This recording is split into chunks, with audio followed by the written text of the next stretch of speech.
नमस्कार साथियों, मैं रितेश आप लोग को अपने YouTube चैनल पीछे सॉल्यूशन 360 पर स्वागत करता हूं। दोस्तों, आज 71वीं बीपीएससी पीटी का हम लोग एडिटोरिया का फुल लेंथ टेस्ट 9 नंबर का देखने जा रहे हैं। तो आइए हम लोग देर न करते हुए क्वेश्चन की तरफ बढ़ते हैं। और पहला क्वेश्चन कह रहा है कि निम्नलिखित में से किस प्रक्रिया में ऑक्सीजन की आवश्यकता नहीं होती है। माने बताना है कि निम्नलिखित में से ये तीन वो प्रक्रिया दिया गया है, प्रोसेस दिया हुआ है, किसमें ऑक्सीजन की आवश्यकता नहीं होती है।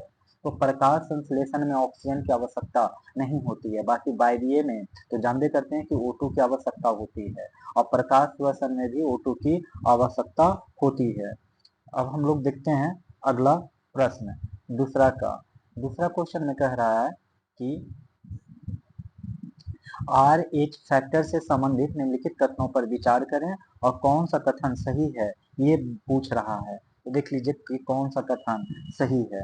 पहला कह रहा है कि जिस मनुष्यों की लाल रुधिर कोशिकाएं यानी जिन मनुष्यों की आरबीसी में RH एंटीजन उपस्थित होता है उन्हें RH निगेटिव मनुष्य कहते हैं। तो नहीं, ये गलत कह रहा है, ये बिल्कुल गलत कह रहा है। देखिए, जिन मनुष्यों में आरबीसी में यह RH एंटीजन उपस्थित होता है उन्हें RH पॉजिटिव मनुष्य कहते हैं। क्या कहते हैं? RH पॉजिटिव मनुष्य कहते हैं। फिर कह रहा है कि जिन मनुष्यों की लाल रुधिर कोशिकाओं आरबीसी में RH एंटीजन उपस्थित होता है उन्हें RH पॉजिटिव मनुष्य कहते हैं। तो ये भी गलत है कि जिन मनुष्यों में आरबीसी में यह RH एंटीजन अनुपस्थित होता है, ये RH एंटीजन अनुपस्थित होता है उसे RH पॉजिटिव नहीं बल्कि RH निगेटिव कहलाता है। तो दो बातें हैं जो आप याद रखेंगे, एक कहलाता है RH पॉजिटिव और एक कहलाता है RH निगेटिव। RH पॉजिटिव कब कहेंगे और RH निगेटिव कब कहेंगे? तो देखिए, जब मनुष्यों की आरबीसी में RH एंटीजन उपस्थित होगा तो वो कहलाएगा RH पॉजिटिव और RH निगेटिव तब कहलाएगा जब मनुष्यों की आरबीसी में RH एंटीजन अनुपस्थित हो। माने अगर RH एंटीजन एब्सेंट हो तो वो कहलाएगा निगेटिव और RH अगर प्रेजेंट हो तो कहलाएगा पॉजिटिव। माइटोकॉन्ड्रिया को कोशिका का शक्ति गृह यानी power house of the cell कहा जाता है। तब वो कहा जाता है यह ऊर्जा एटीपी का निर्माण करता है। यह ऊर्जा एटीपी का निर्माण करता है। किस रोग में इंसुलिन हार्मोन का सही मात्रा में निर्माण या उपयोग नहीं हो पाता है? तो वो होता है मधुमेह। किस रोग में इंसुलिन हार्मोन का सही मात्रा में निर्माण या उपयोग नहीं हो पाता है? तो मधुमेह में नहीं हो पाता है, बाकी सारी चीज में हो जाता है। मतलब थैलेसीमिया, हाइपोथायरायडिज्म और हीमोफीलिया में इंसुलिन हार्मोन का सही मात्रा में उपयोग हो पाता है। सेकंड क्वेश्चन देखते हैं, नेक्स्ट क्वेश्चन देखते हैं कि निम्नलिखित में से कौन सा धातु का क्रोजन यानी क्षयकरण में आवश्यक है? तो क्षयकरण में ऑक्सीजन तथा नमी आवश्यक है। निम्नलिखित में से कौन सा धातु के क्षयकरण में आवश्यक है? तो ऑक्सीजन तथा नमी। छठा प्रश्न देखते हैं, एक पूछ रहा है कि कौन सा युग्म सही है। तो देख लेते हैं कि कौन सा युग्म सही है। देखिए, लाइनेन जो कह रहा है वो सन का पौधा होगा, तो ये तो सही है कि लाइनेन यानी लीनेन जो कपड़ा है उसकी उत्पत्ति सन के पौधा से होता है। और जटा यानी क्वायर जो कि नारियल में मिलता है, तो ये नारियल के पौधा में मिलता है, नारियल के पेड़ या पौधा। तो नारियल का अगर पेड़ हो तो वहां से हमें क्या मिल जाता है? जटा यानी क्वायर मिल जाता है। और वही हम डॉन की बात करें तो डॉन मिलता है बत्तख और गीज के बत्तख से, बत्तख और गीज के पंख से मिलता है। तो क्या चीज से मिलता है डॉन? बत्तख और गीज के पंख से। और मोहायर अंगोरा बकरी से मिलता है, मुर्गी नहीं बल्कि बकरी से मिलता है, बकरी। तो मोहायर मोहायर किससे मिलता है? तो अंगोरा बकरी से। 7 नंबर का प्रश्न देखते हैं कि कौन सा कथन सही नहीं है। तो बताइए कि कौन सा कथन सही नहीं है। कह रहा है कि बेंजीन एक हाइड्रोकार्बन है। तो क्या ये बेंजीन एक हाइड्रोकार्बन है? तो बिल्कुल है। बेंजीन में सिग्मा बंध की संख्या 12 होती है, ये बिल्कुल कह रहा है। और पाई संख्या 3 होती है, ये भी बहुत सही कह रहा है। बेंजीन का समान सूत्र C6H7 नहीं बल्कि C6H6 होता है। अर्थात जो बेंजीन बनेगा कुछ यूं इस प्रकार से इसका स्ट्रक्चर होगा, इस प्रकार से स्ट्रक्चर होगा। मैं फिर से स्ट्रक्चर बेंजीन का बना देता हूँ, ठीक है। देखिए ये हो गया बेंजीन। इस बेंजीन में आपको पता होगा कि इसमें डबल बॉन्ड होता है इस तरीके से एक घर छोड़ के, और ये वाला इधर एच होगा तो इधर भी एच होगा और इधर भी एच होगा, इधर एच होगा, इधर एच होगा, इधर एच होगा। अब देखिए सिग्मा बंद कर रहा है कि 12 होगा, तो देखिए एक सिग्मा एक सिंगल बॉन्ड होगा तो वहां पे सिर्फ सिग्मा बॉन्ड बनेगा, सिग्मा बॉन्ड बनेगा। और डबल बॉन्ड होगा तो एक सिग्मा और एक पाई बनेगा, ठीक है, एक सिग्मा और एक पाई बनेगा, इतना याद रखिएगा। तो देखिए कि ट्रिपल बॉन्ड कितनी जगह है, 3 जगह, तो 3 पाई बनेगा। पाई की संख्या कितना होगा, 3 पाई होगा। और चूंकि जहां डबल बॉन्ड होगा तो वहां पे भी मतलब वहां दो सिग्मा सॉरी एक सिग्मा एक पाई बनेगा, तो 6 गो तो सिग्मा हो गया सिंगल बॉन्ड का, और बाकी क्योंकि हाइड्रोजन भी तो सिग्मा बॉन्ड है तो ये हो जाएगा, और बाकी 6 हो जाएगा ये सिंगल वाला, क्योंकि जहां जहां सिंगल है वहां तो एक होगा और जहां डबल है वहां भी एक सिग्मा होगा, तो 6 + 6 कितना हो जाएगा, 12 हो जाएगा। तो ये याद रखिएगा कि सिंगल बॉन्ड में सिर्फ एक सिग्मा और डबल बॉन्ड में एक सिग्मा और एक पाई बनेगा। यूरिया इसमें पूछ रहा है सही कथन, तो देखिए सही कथन कौन है कि यूरिया एक कार्बनिक यौगिक है जिसका रासायनिक सूत्र NH3CONH3 होता है। तो ये गलत है क्योंकि यूरिया का रासायनिक सूत्र जो होता है वो NH3 नहीं NH2 होता है, और ये इस तरीके से रहेगा तो कहिएगा अमोनिया। तो देख लीजिए बढ़िया से, दोनों साइड NH2 है, अब बीच में CO है, दोनों तरफ NH3 नहीं होगा NH2 होगा, तब हो जाएगा सही। दूसरा कह रहा है कि यूरिया एक रंगहीन गंधहीन गंधहीन सफेद सफेद रवेदार ठोस पदार्थ होता है। तो ये बात बिल्कुल सही कह रहा है कि ये रंगहीन भी होता है और गंधहीन भी होता है और सफेद रवेदार ठोस होता है, और यूरिया का कृषि क्षेत्र में खाद के रूप में प्रयोग किया जाता है। तो ये भी सही कह रहा है कि यूरिया कृषि क्षेत्र में खाद के रूप में प्रयोग किया जाता है। अगला प्रश्न कह रहा है कि उपरोक्त में से कौन सा कथन सही है, तो देख लीजिए कि कौन सा कथन सही है। अब कह रहा है कि रेत और नेफ्थलीन के मिश्रण को ऊर्ध्वाधर द्वारा अलग किया जाता है। तो ये बात बिल्कुल सही है कि ऊर्ध्वाधर यानी सब्लिमेशन के द्वारा रेत और नेफ्थलीन का जब मिश्रण होगा तो उससे अलग किया जाता है, क्योंकि नेफ्थलीन उड़ जाएगा और बच जाएगा रेत। अगर आपने हवा में ऐसे छोड़ दिया तो नेफ्थलीन उड़ जाएगा और रेत रह जाएगा, तो जो मिश्रण था वो क्या हो गया, अलग हो गया। ऊर्ध्वाधर विधि द्वारा दो ऐसे ठोस के मिश्रण को अलग करते हैं जिसमें एक ठोस ऊर्ध्वाधर हो दूसरा नहीं, ये भी बिल्कुल सही कह रहा है। ऊर्ध्वाधर में कोई पदार्थ अपनी ठोस अवस्था से सीधे गैसीय अवस्था में परिवर्तित हो जाता है, वही तो ऊर्ध्वाधर कहलाता है। हम लोग देखते हैं 10 नंबर का प्रश्न। 10 नंबर में कह रहा है कि निम्नलिखित में से बताना है कि आप लोग को कि कौन सा कथन सही नहीं है। तो पहला कह रहा है कि पेट्रोल की गुणवत्ता ऑक्टेन संख्या द्वारा मापी जाती है। बिल्कुल, पेट्रोल की जो गुणवत्ता होती है ऑक्टेन संख्या द्वारा मापी जाती है, और अधिक ऑक्टेन संख्या वाले पेट्रोल में नॉकिंग की समस्या अधिक होती है। नहीं, ये बात गलत है, इसमें नॉकिंग की समस्या कम होती है। क्या होती है, कम होती है जब अधिक ऑक्टेन संख्या वाला लेंगे, क्योंकि वो बढ़िया पेट्रोल माना जाता है। पेट्रोल में ऑक्टेन संख्या बढ़ाने के लिए टेट्रा इथाइल लेड और बेंजीन टॉल्यून जाइलोन जैसे योजकों का उपयोग किया जाता है। तो कहता है कि अगर हम पेट्रोल में ऑक्टेन संख्या बढ़ाना चाहते हैं तो क्या क्या करना होगा। तो कहता है कि TeL डालिए, TeL का मतलब टेट्रा इथाइल लेड डालिए, टेट्रा इथाइल लेड, और बेंजीन डालिए, बेंजीन का मतलब C6H6, और फिर कहता है कि BTX डालिए। BTX क्या होता है, तो टॉलिन जाइलोन होता है, टाइलोन जाइलोन होता है। तो ये 3 चीज मिलाइएगा तो ऑक्टेन संख्या क्या होगा, बढ़ जाएगा। अब फिर पूछ रहा है कि निम्नलिखित में बताइए कि कौन सा सही है। तो देखिए पहला, पेट्रोल और डीजल के अधूरे जलने से कार्बन मोनोऑक्साइड उत्पन्न होती है। बिल्कुल, अगर पेट्रोल और डीजल मतलब बढ़िया से नहीं जला, कंप्लीट कंबसन नहीं हुआ, तो उससे CO की मात्रा ज्यादा निकलेगा। फिर कहता है कि CO जो होता है ना, एक रंगहीन और गंधहीन गैस है। बिल्कुल सही, ना तो गंध होगा ना रंगहीन होगा। मतलब कहने का मतलब ना उसका कोई रंग है और ना ही उसका कोई गंध है, जिस वजह से ये बहुत हानिकारक है। कार्बन मोनोऑक्साइड गैस रक्त के ऑक्सीजन का परिवहन क्षमता को कमजोर कर देता है। बिल्कुल यही तो है कार्बन मोनोऑक्साइड, जिससे बहुत सारे लोग ठंडे के दिनों में जब रूम में अलाव जला के सोते हैं तो वो सोए ही रह जाते हैं, क्योंकि कार्बन मोनोऑक्साइड उनके शरीर के अंदर चला जाता है, क्योंकि ना तो गंध होता है ना ही रंग होता है। 12 नंबर का देखिए क्या कह रहा है कि उपरोक्त में से कौन सा कथन सही है, इसके बारे में बताइए।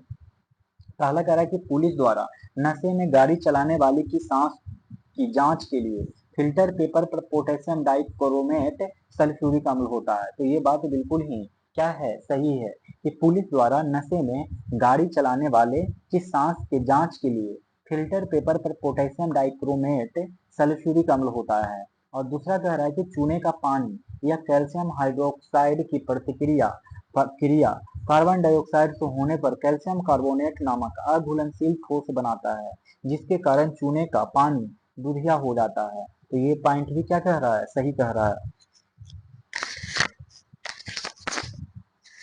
चूने का पानी या कैल्शियम हाइड्रोक्साइड की प्रतिक्रिया कार्बन डाइऑक्साइड से होने पर कैल्शियम कार्बोनेट नामक एक अघुलनशील ठोस बनता है, जिसके कारण चूने का पानी दूधिया हो जाता है। तो ये भी कथन क्या था, सही है। क्रायोलाइट और फेल्सपार निम्नलिखित में से किस तत्व का अयस्क है? तो वो तो बहुत ही साधारण सा क्वेश्चन है, बताइए। ये एल्युमिनियम का है। क्रायोलाइट और फेल्सपार किसका तत्व का अयस्क है? एल्युमिनियम का। तो देखिए क्रायोलाइट और फेल्सपार किसका है? एल्युमिनियम का है। अगर बॉक्साइट भी पूछ दिया जाए कि बॉक्साइट बताइए किसका अयस्क है, तो वो भी एल्युमिनियम का ही होगा। और कोई पूछ दे कोरंडम किसका होगा, तो वो भी एल्युमिनियम का ही होगा। कोरंडम, बॉक्साइट, क्रायोलाइट, फेल्सपार और एल्यूनाइट, और याद रख लीजिए एल्यूनाइट और काओलिन, ये सब एल्यूमिनियम का ही अयस्क है, काओलिन। तो याद रख लीजिए कि bauxite, corundum, alunite, kaolin, cryolite, feldspar, ये सारे के सारे उदाहरण हैं, अयस्क हैं एल्यूमिनियम के। नेक्स्ट प्रश्न की तरफ बढ़ेंगे। कह रहा कि कौन से युग में सही नहीं है, ये बताना है आप लोग को। तो देख लीजिए, पहला कह रहा है कि मलेरिया जो होता है प्लाज्मोडियम से फैलता है। तो ये बात तो बिल्कुल ही सही है कि मलेरिया जो होता है प्लाज्मोडियम से होता है, और इसका जो प्लाज्मोडियम का जो वाहक होता है वो मादा एनफ्लीज होता है। एक मच्छर है मादा एनफ्लीज, उसी से मलेरिया फैलता है, और क्योंकि वो प्लाज्मोडियम को वाहक करता है। और इसका प्रभावित जो अंग होता है ना दोस्तों, इससे वो तिल्ली और आरबीसी प्रभावित होता है, तिल्ली और आरबीसी प्रभावित होता है। बात करें अगर पायरिया का, तो ये एंट अमीबा जिंजी वेलिस से फैलता है, और ये प्रभावित होता है मसूड़ा, मतलब जिनका मसूड़ा खराब होता है उनको पायरिया की बीमारी होता है। तो ये भी सही है। और पेचिस से दोस्तों, पेचिस जो है लिसमैनिया डोनाबानी, ये गलत दिया गया है पेचिस के लिए। ये एक्चुअली में एंटो अमीबा हिस्टोलिका होता है।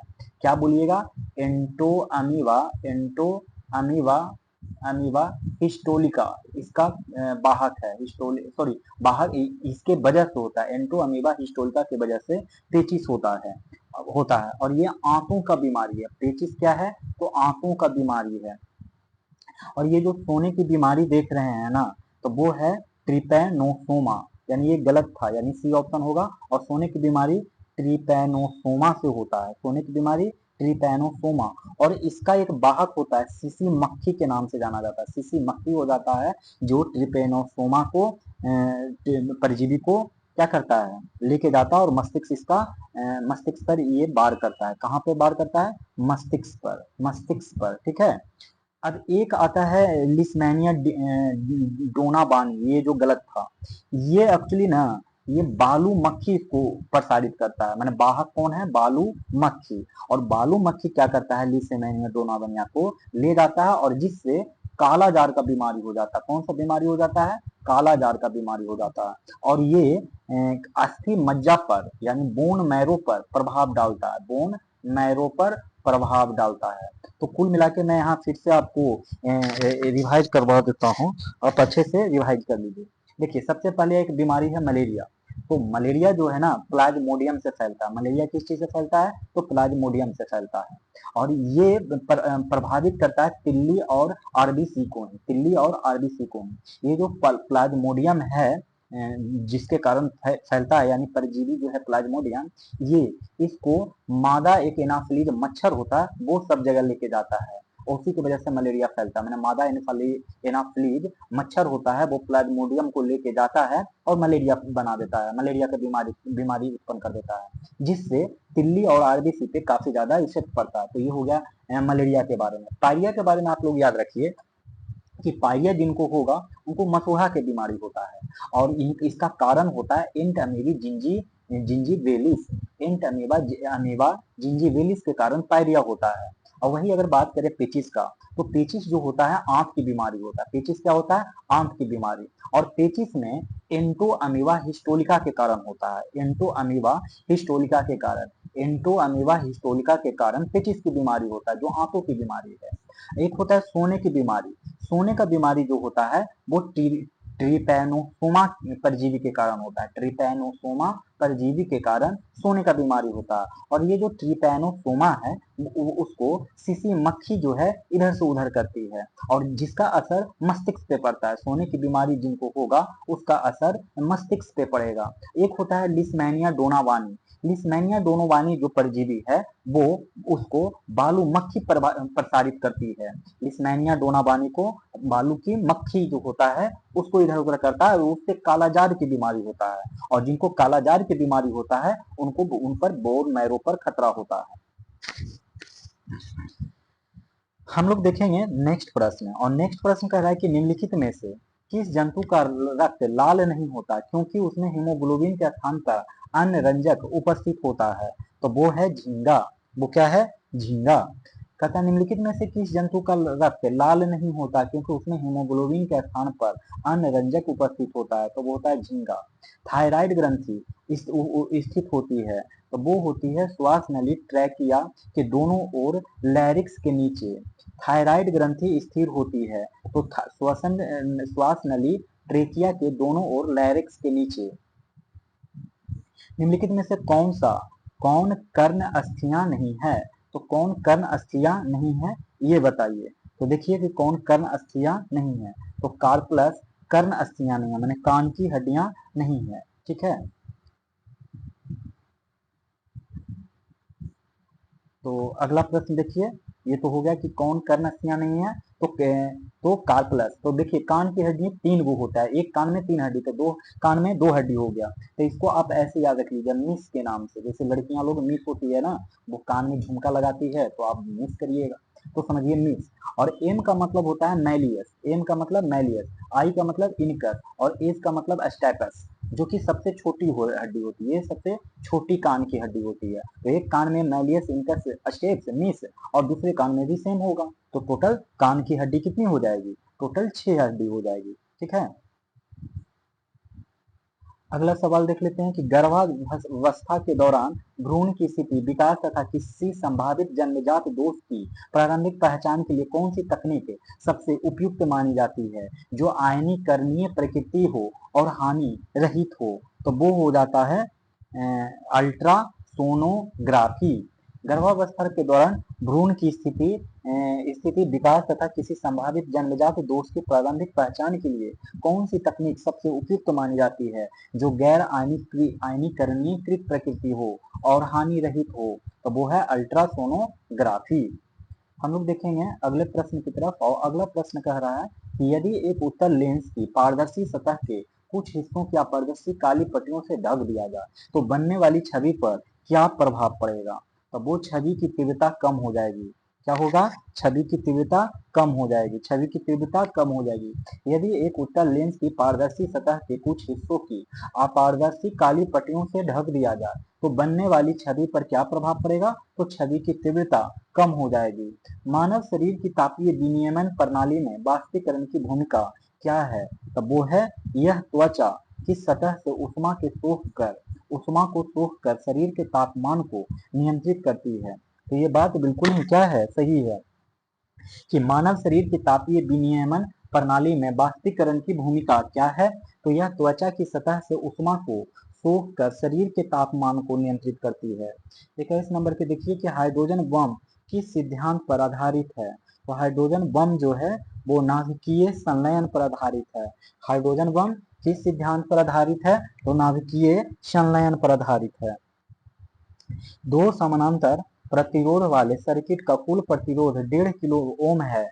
यदि एक प्रतिरोध का मान 3 किलो ओम हो तो दूसरे प्रतिरोध का मान क्या होगा, तो देखिए यहाँ पर आंसर तो हो जाएगा 3 किलो ओम। मैं इसका बता देता हूँ आंसर। फॉर्मूला आर इक्विवेलेंट होता है R1 प्लस R2, ठीक है।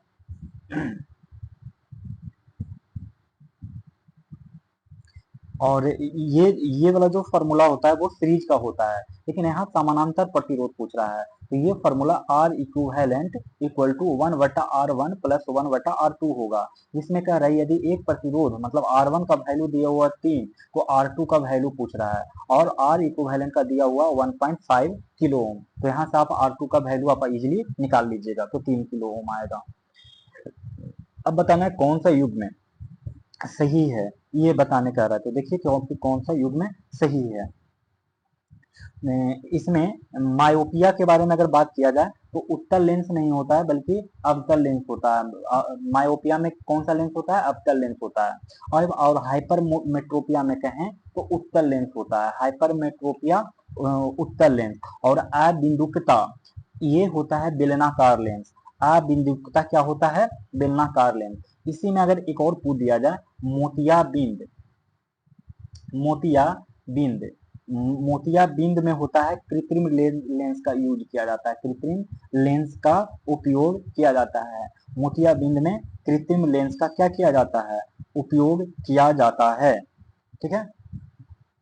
देखिए अब मायोपिया को कहा जाता है निकट दृष्टि दोष। क्या कहा जाता है, निकट निकट। देखिए 3 वर्ड है। और हाइपरमेट्रोपिया देखिए दूर दृष्टि दोष को कहा जाता है, दूर है माने इसमें 2 वर्ड है, इसमें 3 वर्ड है। इसमें कितना माने लेटर है 2 और इसमें 3, तो 3 है तो अवतल उत्तल में कंफ्यूजन होगा। तो देख लीजिए 3 और 2 कौन ज्यादा है, 3 वाला ज्यादा है। और इधर देखिए 4 लेटर है और इधर देखिए 3 लेटर है, तो 3 वाला 4 हो जाएगा, 2 वाला 3 हो जाएगा। मतलब जो ज्यादा है वो ज्यादा होगा, जो कम है वो कम होगा। एक प्रकाश वर्ष में होता है वो क्या होता है, तो 9.46 10⁻15 मीटर होता है। और यही अगर किलोमीटर में पूछे तो 9.46 इंटू 10⁻12 किलोमीटर हो जाएगा। 9.46 इंटू 10⁻15 15 मीटर ये होता है। अगर कोई पूछ दे आपसे कि बताइए एक एस्ट्रोनॉमिकल यूनिट में कितना होता है, तो बताइएगा 1.496, जिसी को बोला जाता है 1.5 भी इंटू 10⁻11 मीटर। तो एक एस्ट्रोनॉमिकल यूनिट बताइएगा 1.496 इंटू 10⁻11 मीटर। और कोई पूछ दे कि एक पारसेक बराबर बताओ कितना होगा, तो एक पारसेक बराबर जो होगा वैल्यू वो होता है 3.26 लाइट ईयर। लाइट ईयर का मतलब प्रकाश वर्ष, तो 3.26 लाइट ईयर होता है। अगला प्रश्न को देखते हैं हम लोग। तो कहता है 25 का क्वेश्चन, कौन सा कथन सही है, तो लेंस की क्षमता उसकी फोकस दूरी के समानुपाती होती है, तो बिल्कुल नहीं, समानुपाती नहीं बल्कि व्युत्क्रमानुपाती होती है, व्युत्क्रमानुपाती होती है। लेंस की क्षमता उसकी फोकस दूरी का व्युत्क्रमानुपाती होती है। उत्तल लेंस की यानी गलत, उत्तल लेंस की क्षमता ऋणात्मक तथा अवतल लेंस की क्षमता धनात्मक होती है। इसमें पूरी तरीके से ही गलत बात बोला है, क्योंकि उत्तल लेंस की जो क्षमता होती है ना वो धनात्मक होती है, उत्तल लेंस की क्षमता धनात्मक, और अवतल लेंस की जो क्षमता होती है ना ऋणात्मक होती है। और पावर के बारे में पता होगा कि पावर का कहता है लेंस की क्षमता, और ये 1/f इसका फॉर्मूला होता है। और P को माने पावर को डायोप्टर से नापते हैं, डायोप्टर से मापते हैं। तो इतनी बात आप लोग को याद रखना है। हम लोग देखेंगे 26 नंबर का प्रश्न। 26 नंबर में कह रहा कि धातु और अर्धचालक को, कह रहा धातु और अर्धचालक की विद्युत चालकता में तापमान के प्रभाव को देखते हुए निम्न में से कौन सा कथन सही है। माने धातु और अर्धचालक की विद्युत चालकता में तापमान के प्रभाव को देखते हुए निम्न में से कौन सा कथन सही है। तो सही कथन है कि ताप बढ़ने पर धातु की चालकता घटती है जबकि अर्धचालक की बढ़ती है। ठीक है, क्या कह रहा है कि ताप अगर बढ़ाइएगा तो धातु की जो चालकता होगी ना वो घट जाएगी, और जबकि अर्धचालक की चालकता बढ़ जाएगी। हाल ही में समाचार में रहा नैनो यूरिया का मुख्य उद्देश्य क्या है, तब वो है रासायनिक उर्वरकों की खपत करना। हाल ही में समाचारों में रहे नैनो यूरिया का मुख्य उद्देश्य क्या है, तब वो है रासायनिक उर्वरकों की खपत कम करना। ठीक है, खपत कम करना। लाइडर तकनीक का उपयोग मुख्यतः किस क्षेत्र में किया जाता है, तब वो किया जाता है सटीक मानचित्रण और सर्वेक्षण। लाइडर लाइडर तकनीक का उपयोग मुख्यतः किस क्षेत्र में किया जाता है, तो सटीक मानचित्रण और सर्वेक्षण। नेक्स्ट है नेट जीरो इमिशन लक्ष्य प्राप्त करने का अर्थ है। नेट जीरो अगर इमिशन आप प्राप्त करते हैं तो उसका लक्ष्य जो है वो है ग्रीन हाउस से उत्सर्जित गैसों की बराबरी हटाने से। ठीक है, कह रहा है कि नेट जीरो इमिशन लक्ष्य प्राप्त करने का अर्थ है ग्रीन हाउस उत्सर्जित गैसों की बराबरी हटाने से। ठीक है, अगला प्रश्न कह रहा है कि भारत के ज्ञान गगनयान मिशन का उद्देश्य क्या है। भारत के गगनयान मिशन का उद्देश्य है कि भारत का पहला मानव अंतरिक्ष मिशन। भारत के गगनयान मिशन का उद्देश्य है भारत का पहला मानव अंतरिक्ष मिशन। यहाँ से मैथ रीजनिंग के प्रश्न हो जाएंगे, तो हम लोग 41 नंबर प्रश्न से देखते हैं कि निम्नलिखित पर विचार करिए और सत्य कथन की पहचान करिए। तो सब सत्य कथन की पहचान करने चलिएगा तो पाइएगा कि पहला कह रहा है कि 3x35 विश्व पहल संगठन द्वारा विश्व विश्व व्यापार संगठन नहीं, विश्व स्वास्थ्य संगठन द्वारा, विश्व स्वास्थ्य संगठन द्वारा प्रारंभ किया। तो ये तो गलत हो गया कि 3x35 पहल जो है वो विश्व स्वास्थ्य संगठन द्वारा यानी WHO के द्वारा एक पहल चालू किया गया है जिसका नाम है 3x35 पहल। इसका उद्देश्य 2025 तक तंबाकू, शराब और शर्करा युक्त पेय पदार्थों की कीमतों में कम से कम 35% की वृद्धि करना है। तो ये बात बिल्कुल ही गलत है। कह रहा है कि इसका उद्देश्य जो है उद्देश्य है जो अगले 10 वर्षों में, कब, अगले 10 वर्ष में स्वास्थ्य कर के माध्यम से माने हेल्थ टैक्स के माध्यम से तंबाकू शराब शर्करा युक्त पेय पदार्थ की वास्तविक कीमतों में कम से कम 50% की वृद्धि करना है। कितना कम करना है, तो कम नहीं करना है बल्कि वृद्धि करना है। अब वो भी कितना, 50%। फिर से सुन लीजिए, मैं एक बार फिर से क्लियर करके समझा देता हूँ कि WHO ने क्या किया है कि एक पहल शुरू किया है 3x35 के नाम से। उसने क्या किया कि अगले 10 वर्षों में क्या करेगा कि उसका उद्देश्य क्या था कि उसका उद्देश्य है कि अगले 10 वर्षों में ये जो तंबाकू है, शराब है, शर्करा है युक्त पेय पदार्थ है जिसको बोला जाएगा कि आप जो लोग खरीदेंगे तो उसको स्वास्थ्य कर के नाम से कर लिया जाएगा और उसका जो कीमत है उसको वृद्धि कर दिया जाएगा। कितना तक, 50% तक वृद्धि करने की बात किया गया है। 42 नंबर मतलब और ये सब अब महंगा हो जाएगा, ना अब कुछ पैसा WHO को भी चाहिए। संयुक्त राष्ट्र महासभा ने वर्ष 2026-27 के कार्यकाल के लिए UNSC के 5 नए गैर अस्थायी सदस्य के रूप में चुना। निम्न में से कौन सा शामिल नहीं है, तो बताइए कौन सा शामिल नहीं है। घाना शामिल नहीं है। संयुक्त राष्ट्र महासभा यानी इसी को UNSC के नाम से जाना जाता है, यूनाइटेड नेशनल सिक्योरिटी काउंसिल ने 2026-27 के कार्य के लिए UNSC के 5 नए गैर अस्थायी सदस्य के रूप में चुना गया है। आपको पता होगा कि UNSC में इसका जो स्ट्रक्चर है 5 गो अस्थायी सदस्य होता है और 10 गो अस्थायी सदस्य होता है। तो इसी 10 में से 5 अस्थायी माने गैर अस्थायी सदस्य चुने गए हैं। सॉरी ये 15 होता है, नहीं कि 10 होता है, 15। और इसी 15 में सॉरी मैं सही बताया था, हाँ देखिए टोटल UNSC में टोटल 15 सदस्य होते हैं। 15 सदस्य में 5 अस्थाई होता है और 10 अस्थाई होता है। 5 अस्थाई की बात करें तो आपको पता होगा चीन, फ्रांस और रूस, यूनाइटेड किंगडम और यूएसए होता है। तो ये तो 5 फिक्स हैं, चाइना, फ्रांस, रूस, यूके, यूएसए। लेकिन इस 10 में से 5 को चुना गया है। तो वही पूछ रहा है कि किसको किसको चुना गया है, किसको नहीं। मैंने 5 में से 3 ये दिया हुआ है, 2 और चुना गया है, जिसमें घाना को चुना नहीं गया है। और इसके साथ साथ लातविया भी याद रखिएगा, क्योंकि लातविया को भी चुन लिया गया है। और किसको किसको चुना है गया है तो मैं बताता हूँ। बहरीन को चुना गया है, कोलंबिया को चुना गया है, और लोकतांत्रिक गणराज्य कांगो को भी चुना गया है, कांगो लोकतांत्रिक गणराज्य को भी चुना गया है, और लाइबेरिया और लातविया और लाइबेरिया को भी चुना गया है। तो ये 5 वो चुना गया है जो आप याद रखेंगे। लातविया, लाइबेरिया, बहरीन, कोलंबिया, ये तो 4 को याद हो गया कि Bahrain, Colombia, Latvia, Liberia, Liberia, Latvia, Bahrain, Colombia. और एक वो याद रखिएगा कि कांगो, कौन वाला, डेमोक्रेटिक रिपब्लिक वाला कांगो। तो ये 42 का प्रश्न हो गया। 43, भारत सरकार ने किस देश से K9 हाफिजर तोपों के आयात के लिए समझौता किया है? तो वो क्या है, दक्षिण कोरिया। भारत सरकार ने किस देश से K9 हाफिजर तोपों के आयात के लिए समझौता किया? दक्षिण कोरिया। स्टील फ्रिगेट उदयगिरी को भारतीय नौसेना में शामिल किया गया, इसे किस प्रोजेक्ट के अंतर्गत बनाया गया है? तो वो प्रोजेक्ट 17A के तहत बनाया गया, प्रोजेक्ट 17A के तहत बनाया गया। स्टील फ्रिगेट INS उदयगिरी को भारतीय नौसेना में शामिल किया गया, इसे किस प्रोजेक्ट के अंतर्गत बनाया गया? तो प्रोजेक्ट 17A के बाद बनाया गया। IM-2 मिशन के संबंध में निम्नलिखित कथनों पर विचार करें और सत्य कथन की पहचान करें। तो देखिए सत्य कथन क्या होगा। पहला कह रहा है कि यह अमेरिका कंपनी स्पेस एक्स द्वारा प्रारंभ किया गया है।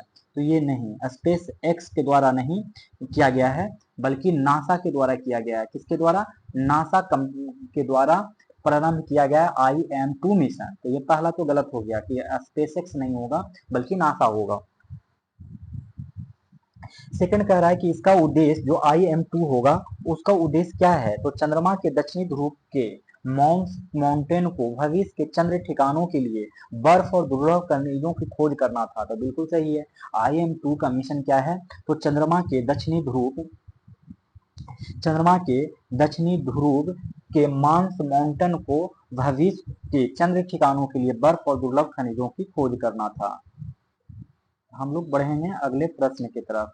और अगला कह रहा है कि भारतीय वायुसेना की सूर्य किरण एरोबैटिक टीम द्वारा किस अवसर पर सौर प्रदर्शन किया गया?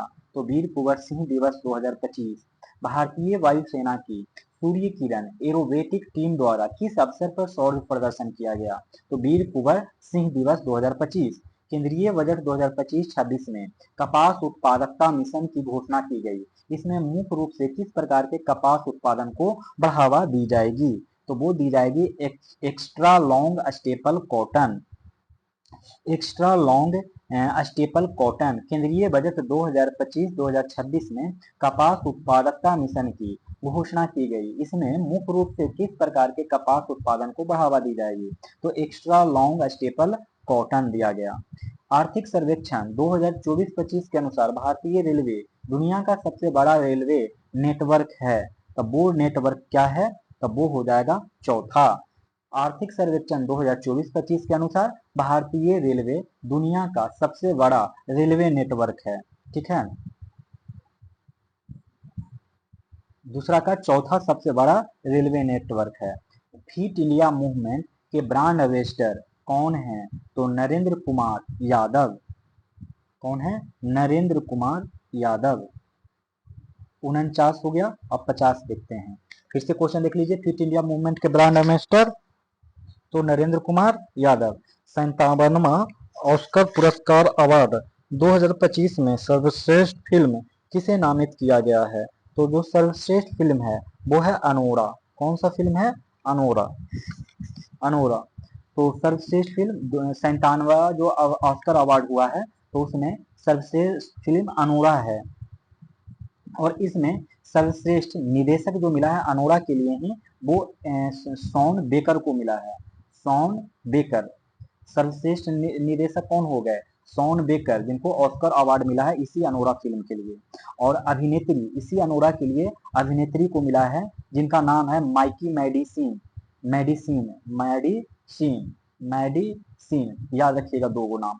मैंने क्या बोला कि जो 97 का ऑस्कर अवार्ड हुआ है जिसमें एक फिल्म है अनोरा, उस अनोरा के लिए बेस्ट डायरेक्टर का, अनोरा को भी सर्वश्रेष्ठ फिल्म मिला है के लिए नामित किया गया है। और इसी अनोरा फिल्म का जो डायरेक्टर है उनको सर्वश्रेष्ठ डायरेक्टर शॉन बेकर को नियुक्त नामित किया गया है। और इसी अनोरा की एक हीरोइन है माइकी मेडिसिन, इनको सर्वश्रेष्ठ एक्ट्रेस के रूप में नामित किया गया है।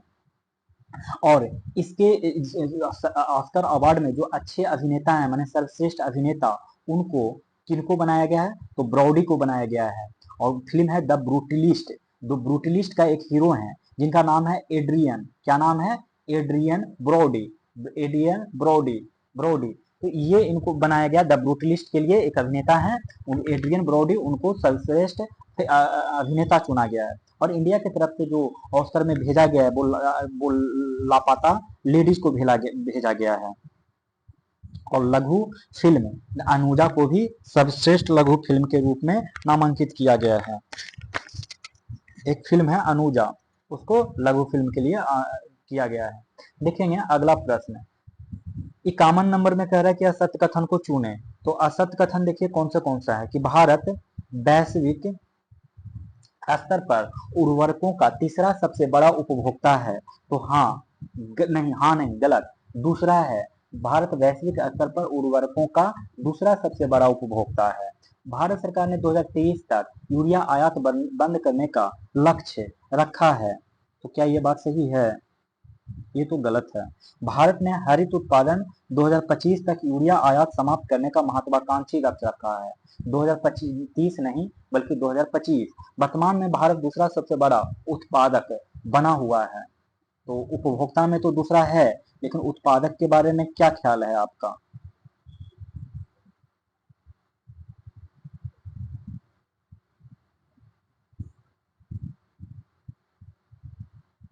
ये भी दूसरा तीसरा पॉइंट भी क्या है? गलत है, क्योंकि वर्तमान में भारत दूसरा नहीं बल्कि तीसरा सबसे बड़ा उत्पादक बना हुआ है। तो उर्वरक के क्षेत्र में 3 पॉइंट याद रखिए।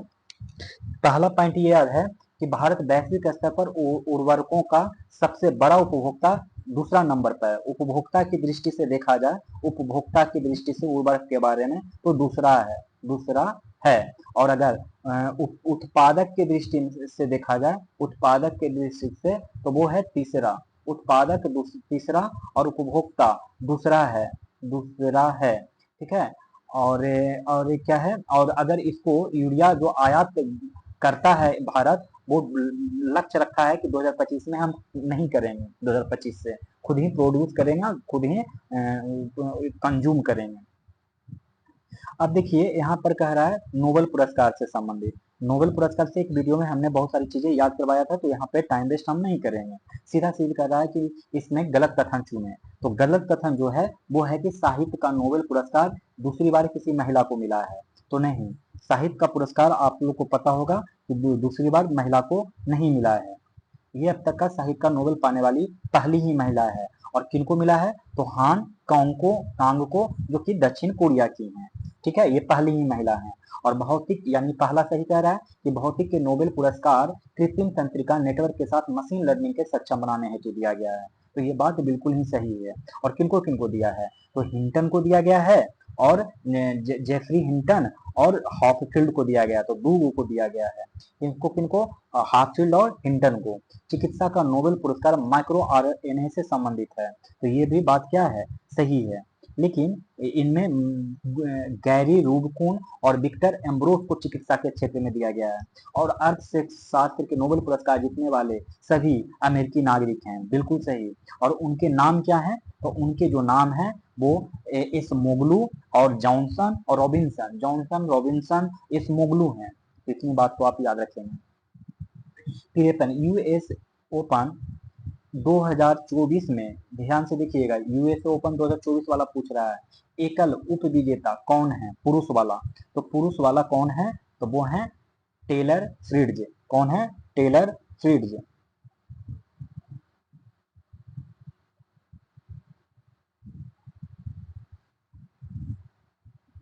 उप विजेता पूछ रहा है, ये विजेता नहीं उप विजेता, टेलर फ्रीड्स। और अगर पूछ दे कि आप टेलर फ्रीड्स हैं कहाँ के, तो वो हैं अमेरिका के। कहाँ के हैं? अमेरिका के। और जैनिक सीनर जो हैं वो विजेता हैं, और कहाँ के हैं? तो इटली के हैं। कहाँ के हैं? तो इटली के हैं। लेकिन कोई पूछ दे कि महिला विजेता बताइए, तो महिला विजेता बताइएगा आरियाना सेलेंका। महिला विजेता बताए तो आरियाना आरियाना सावालेंका, जो कि बेलारूस की हैं। ये यूएसए 2024 में जीती हैं महिला की तरफ से। और उप विजेता है जेसिका पेगुला। पेगुला जानते करते हैं कि अमेरिका में सब पगला पगला रहता है, तो पेगुला करके याद रख लीजिएगा, यूएसए की है। तो यूएसए की हारने वाला दोनों ही यूएसए का, एक है टेलर और एक है पेगुला। टेलर फ्रीड्स माने फ्रीज हो गया, टेलर था फ्रीज हो गया, और जिसका पेगुला जो कि महिला की तरफ से थी। और जीतने वाला में आरियाना सावालेंका महिला की तरफ से, बेलारूस की तरफ से, और जैनिक सिनर इटली की तरफ से जीतने वाला। नैनो उर्वरक सब्सिडी योजना किस मंत्रालय का है? सहकारी मंत्रालय का। सहकारी मंत्रालय का नैनो उर्वरक सब्सिडी योजना सहकारी मंत्रालय का। अगला प्रश्न देखिए, कह रहा है कि निम्न में से कौन सा ऐप चुनाव आयोग से संबंधित है? तो वो संबंधित है सी विजिल ऐप, और सक्षम ऐप, और ECI नेट ऐप। तो जो चुनाव आयोग से संबंधित है वो सी विजिल ऐप है, सक्षम ऐप है, और ECI नेट है। ECI net. तो हम लोग देखेंगे क्वेश्चन नंबर 56 का। कह रहा है कि the new icon Savarkar and the facts किसने लिखा है? तो वो लिखा है अरुण शौरी ने। अरुण शौरी ने। किसने लिखा है? अरुण शौरी ने। The new icon Savarkar and the facts किसने लिखा है? अरुण शौरी ने। MSME उद्यम के वर्गीकरण में संशोधन में निम्नलिखित कथनों पर विचार कीजिए। ये तो ऑलरेडी हमने बता ही दिया था पिछले ही वीडियो में, लेकिन एक बार फिर से मैं बता देता हूँ। ठीक है,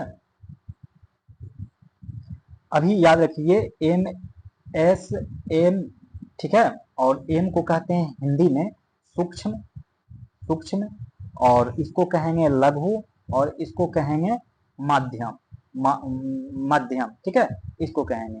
और ये सब माने ये है, ठीक है। तो एक तरफ आपको पता है कि निवेश के आधार पर, और एक टर्न ओवर क्या होगा? Turn over, TURN turn over के अनुसार डिफाइन किया जाता है। तो देखिए, सबसे पहले मैं सब में दो दो लाइन बना देता हूं, क्योंकि एक पहले था एक बाद था। तो देखिए, पहले था 1 करोड़ अगर निवेश करिएगा, जिसको बढ़ा के 2.5 कर दिया गया है, फिर तो वो सूक्ष्म में कहलाएगा। और लघु में पहले 10 करोड़ हुआ करता था, जिसी को बढ़ा के 25 करोड़ कर दिया गया है इस बार। और पहले होता था 50 करोड़, पहले कितना होता था? 50 करोड़ मध्यम के लिए, और उसी को बढ़ा के 125 करोड़ कर दिया गया है। इसमें देखिए बढ़ाया गया है 2.5 से, मैंने मल्टीप्लाई कर दिया गया है 2.5 को, और आंसर मिल गया है मैंने संशोधन में। ये वाला जो सेकंड मैंने माइक्रो में देखा जाए, सूक्ष्म में देखा जाए, तो जो पहला लाइन बनाया हूँ वो था, पहले था, मतलब और संशोधन किया गया 2.5 को। मैंने पहले 1, 10 और 50, एक करोड़ करिएगा इन्वेस्टमेंट तो माइक्रो फैक्ट्री कहलाएगा, 10 करोड़ करिएगा तो स्मॉल, और 50 करोड़ करिएगा तो मध्यम, पहले था। लेकिन अब इसको संशोधन करके 2.5 से मल्टीप्लाई कर दिया गया है, मतलब 2.5 करोड़ को निवेश करिएगा तो माइक्रो कहलाएगा, 10 करोड़ और 25 करोड़ को निवेश करिएगा तो लघु, और 125 करोड़ को करिएगा तो मध्यम। अगर यही टर्नओवर की बात करें तो पहले 5 ही करोड़ रुपया अगर टर्नओवर देता है आपकी कंपनी तो माइक्रो कहलाता था, और इसमें 2 से मल्टीप्लाई करिएगा तो 2.5 का, सॉरी 5 का डबल कितना हो जाएगा? 10, और इधर इधर 50 करोड़ में आप लोग को मिल जाता था क्या? फैक्ट्री, सॉरी स्मॉल का तमगा मिल जाता था। लेकिन इसी को डबल से मल्टीप्लाई करना है, और यहाँ पर पहले हुआ करता था 250, जिसी को डबल करके 500 किया गया है। तो इस तरीके से MSME का, बाकी ये क्वेश्चन आप खुद से कर लीजिए। बिहार का पहला गोट सीमेंट स्टेशन कहाँ बना है? तो गया जी में। कहाँ बना है? गया जी में। गोट सीमेंट, पहला गोट सीमेंट गया जी में। अगला प्रश्न कह रहा है कि मिशन केसर निम्नलिखित में से किन राज्यों में चलाया गया है? तब वो चलाया गया अरुणाचल प्रदेश, मेघालय और सिक्किम में। अरुणाचल प्रदेश, मेघालय और सिक्किम में चलाया गया मिशन केसर चलाया गया। दिनेश खारा समिति का संबंध किससे दिनेश खारा समिति के संबंध में सत्य कथन बताने का रहा है। तो उसके बारे में कह रहा है कि आरबीआई ने बीमा अधिनियम 1938 की समीक्षा के लिए गठित किया गया। तो ये बात सही नहीं है।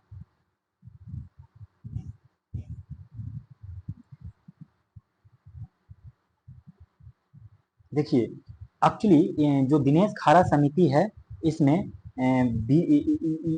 बीमा अधिनियम 1938 के समीक्षा के लिए नहीं बल्कि प्रस्तावित जो संशोधन था उसकी समीक्षा करने के लिए, इसमें जो संशोधन हुआ था बीमा अधिनियम 1938 में जो संशोधन हुआ था उसके समीक्षा करने के लिए ये समिति गठन किया गया था। और दूसरा सही कह रहा है कि दिनेश खारा की अध्यक्षता में 7 सदस्यीय समिति का गठन किया गया है। तो ये बात बिल्कुल सही है, 7 सदस्यीय समिति का गठन किया गया है। 61 का देखिए, गवर्नमेंट डिजिटेक अवार्ड समारोह 2025 में बिहार को स्वर्ण पुरस्कार मिला है। तब वो मिला है उपरोक्त एक से अधिक।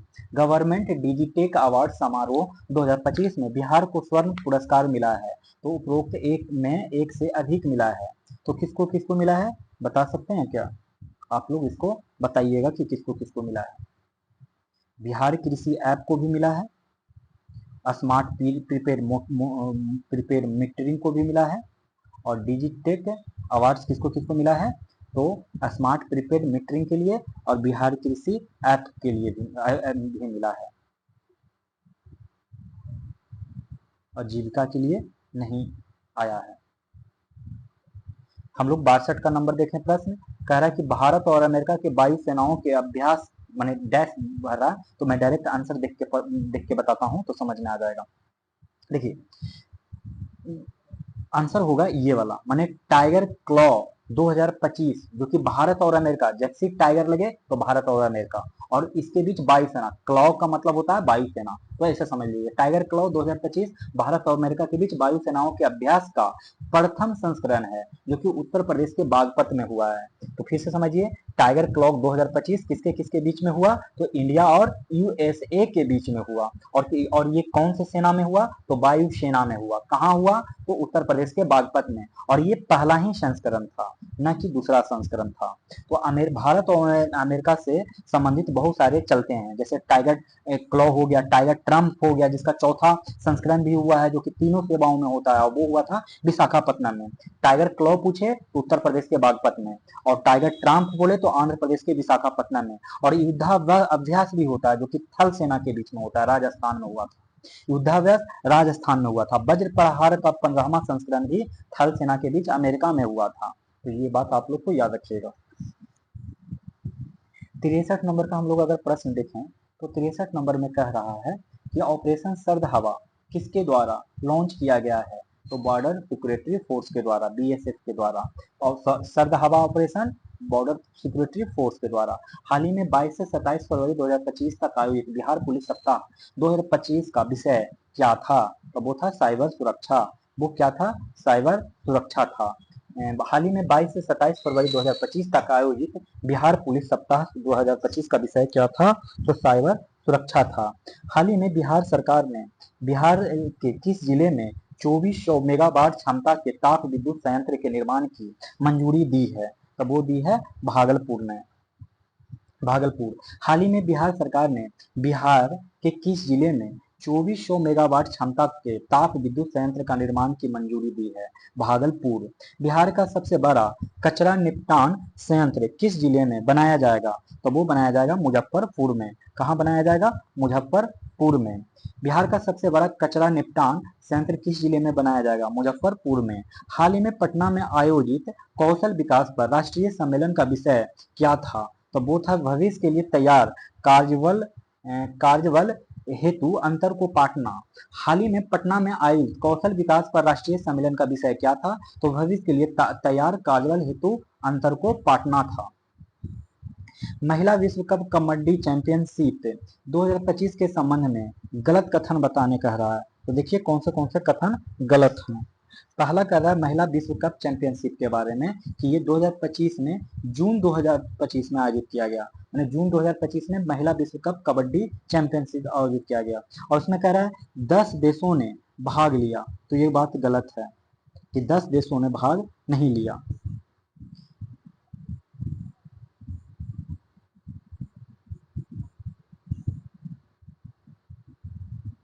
टोटल इसमें 15 देशों ने भाग लिया था और आयोजन स्थल राजगीर स्पोर्ट्स कॉम्प्लेक्स बिहार था। आयोजन स्थल कहाँ था? तो राजगीर स्पोर्ट्स कॉम्प्लेक्स बिहार था।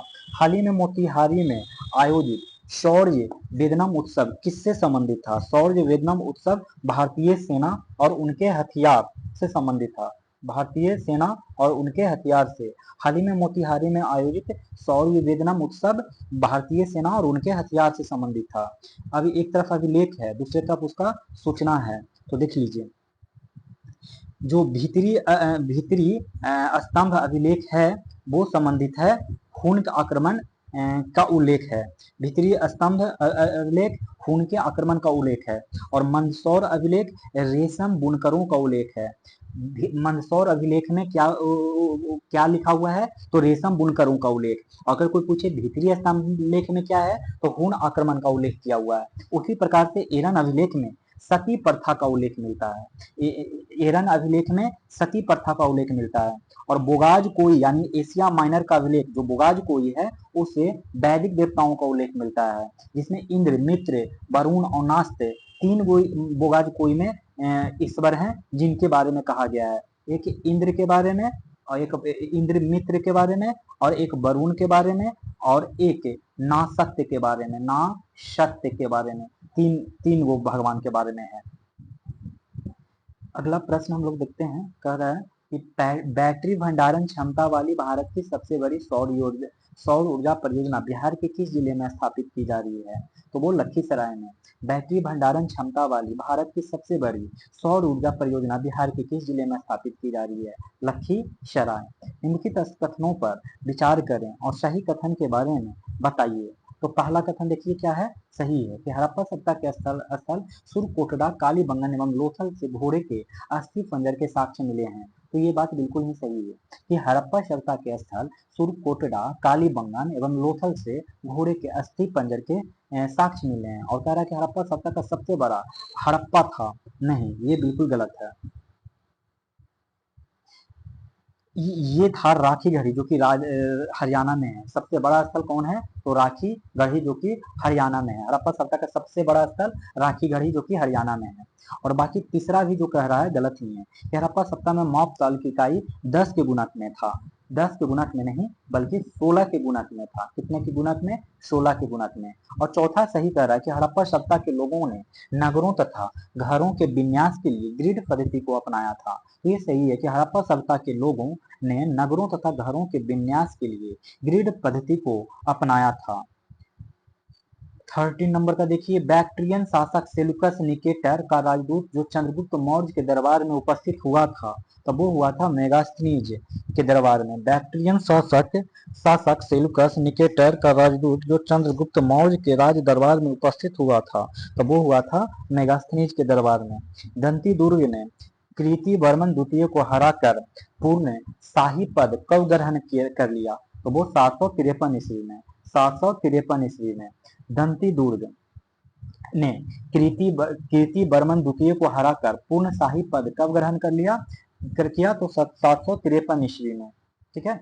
अगला प्रश्न, कोरोमंडल समुद्र तट पर पुदुचेरी से 3 किलोमीटर दक्षिण में स्थित डैश चोल वंश का एक प्रमुख बंदरगाह था।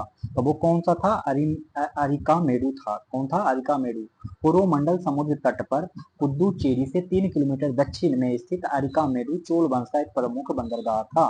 कथन और कारण देखिए, कह रहा है कि सामंतवाद का विकास गुप्तोत्तर काल की कृषक संरचना की प्रमुख विशेषता थी। सही बात है कि सामंतवाद का विकास गुप्तोत्तर काल की कृषक संरचना की प्रमुख विशेषता थी, जिसका कारण है कि गुप्तोत्तर काल में भूस्वामी, मध्यस्थ वर्ग एवं आश्रित कृषक वर्ग अस्तित्व में आया। तो ये दोनों ही पार्ट सही है। उसका कारण भी है कि गुप्तोत्तर काल में भूस्वामी, मध्यस्थ वर्ग एवं आश्रित कृषक वर्ग अस्तित्व में आया।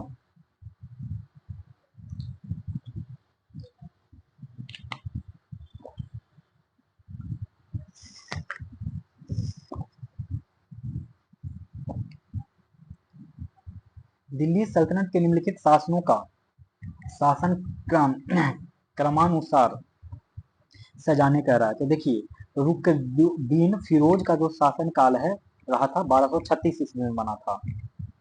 और मुबारक खान जो कि खिलजी था वो 1316 से खिलजी वंश का शासक 1316 से 1320 में मुबारक खान। और फिरोज शाह तुगलक 1351 से 88 ईस्वी में बना था। और आलम शाह 1445 से 1451 के बीच में बना था। उसी प्रकार से सरिया लीजिएगा और हम लोग चलते हैं 78 नंबर के प्रश्न की तरफ। निम्नलिखित कथनों पर विचार करिए और उपरोक्त में से कौन सा कथन सही है ये बताइए। तो देखिए पुष्टि मार्ग के दर्शन माधवाचार्य ने प्रतिपादित किया था, तो ये गलत है कि पुष्टि मार्ग वैष्णव संप्रदाय के प्रमुख दर्शन है। इस दर्शन का प्रतिपादन माधवाचार्य नहीं बल्कि वल्लभाचार्य, कौन, वल्लभाचार्य ने किया था। तो पुष्टि मार्ग के दर्शन का प्रतिपादन वल्लभाचार्य ने किया था। और बीजक संतु दयाल के उपदेशों का संकलन है, ये गलत है। दादू दयाल के नहीं बल्कि कबीर के हैं। कबीर के उपदेशों का संकलन बीजक है, जो कबीर पंथी संप्रदाय को मानने वाले का प्रमुख ग्रंथ है। कथन और कारण देखिए, कह रहा है कि बाबर ने बाबर नामक ग्रंथ तुर्की भाषा में लिखा है। बिल्कुल, बाबर ने बाबर नामक ग्रंथ तुर्की भाषा में है। तुर्की भाषा मुगलों की राजभाषा थी, नहीं, मुगलों की राजभाषा तुर्की नहीं बल्कि फारसी हुआ करता था। मुगलों की राजभाषा फारसी हुआ करता था, तो ये सही और गलत है। अब देखिए 80 नंबर का कह रहा है कि औरंगजेब ने अपनी प्रिय पत्नी रबिया उद दौरानी के मकबरे, जिसे बीबी का मकबरा भी कहा जाता है, औरंगाबाद में कराया गया था। औरंगजेब ने अपनी प्रिय पत्नी रबिया उद दौरानी के मकबरे, जैसे बीबी का मकबरा भी कहा जाता है, उसको औरंगाबाद में बनवाया गया था। अगला प्रश्न देखते हैं, कह रहा है कि दीवाने अर्ज जो कि सैन्य विभाग का संस्थापक है, कौन था, तो बलबन था। दीवाने अर्ज यानी सैन्य विभाग के संस्थापक कौन थे, तो बलबन। कथन और कारण फिर से देख लीजिए। कह रहा है कि औरंगजेब की मृत्यु 1707 ईस्वी के पश्चात मुगल सत्ता का दुर्बलीकरण होता चला गया, बिल्कुल सही। और कारण कह रहा है कि मुगल सम्राट एवं अन्यों के बीच हितों तथा इच्छाओं के संतुलन एवं समन्वय में असंतुलन उत्पन्न हो गया था, बिल्कुल सही। एक कथन का सही कारण भी दिया गया है। कथन कह रहा है कि औरंगजेब की मृत्यु 1707 ईस्वी के पश्चात मुगल सत्ता का दुर्बलीकरण होता चला गया, जिसका कारण था कि मुगल सम्राट एवं अन्यों के बीच हितों तथा इच्छाओं का संतुलन एवं समन्वय में असंतुलन उत्पन्न हो गया था, तो बिल्कुल सही कह रहा है। महाराजा रंजीत सिंह के सिख समुदाय कुल कितने मिसलों में विभक्त था, तो वो कितने मिसलों में विभक्त था यही बताने कह रहा है, तो वो विभक्त था 12। महाराजा रंजीत सिंह के सिख समुदाय कुल कितने मिसलों में विभक्त था, तो 12। निम्नलिखित में से कौन सा प्रसिद्ध है आदिवासी आंदोलन को हूल आंदोलन के रूप में भी जाना जाता है, तब वो जाना जाता है संथाल। निम्नलिखित में से कौन सा प्रसिद्ध आदिवासी आंदोलन को हूल आंदोलन के रूप में भी जाना जाता है, तो संथाल। 85 नंबर का प्रश्न देखते हैं, क्या कह रहा है। 85 में कह रहा है कि 1806 में ईस्ट इंडिया कंपनी के भारतीय सिपाहियों ने डैश सामाजिक धार्मिक मामलों में हस्तक्षेप के कारण विद्रोह कर दिया था, तो वेल्लौर, कहाँ, वेल्लौर। तो 1806 ईस्वी में ईस्ट इंडिया कंपनी के भारतीय सिपाहियों ने वेल्लौर में सामाजिक धार्मिक मामलों में हस्तक्षेप के कारण विद्रोह कर दिया था। अब देखिए एक तरफ संगठन है और दूसरी तरफ संस्थापक है, तो बताइए परमहंस मंडली का संस्थापक कौन थे, तो गोपाल हरि देशमुख थे। गोपाल हरि देशमुख थे। परमहंस मंडली का संस्थापक गोपाल हरि देशमुख। परमहंस मंडली का संस्थापक गोपाल हरि देशमुख। शारदा सदन का संस्थापक पंडिता रमाबाई। शारदा सदन का संस्थापक पंडिता रमाबाई। प्रथम बालिका विद्यालय ज्योतिबा फूले। प्रथम बालिका विद्यालय ज्योतिबा फूले। हिंदू धर्म सभा राधाकांत देव। हिंदू धर्म सभा राधाकांत देव, हिंदू धर्म सभा राधाकांत देव, परमहंस मंडली गोपाल हरि देशमुख,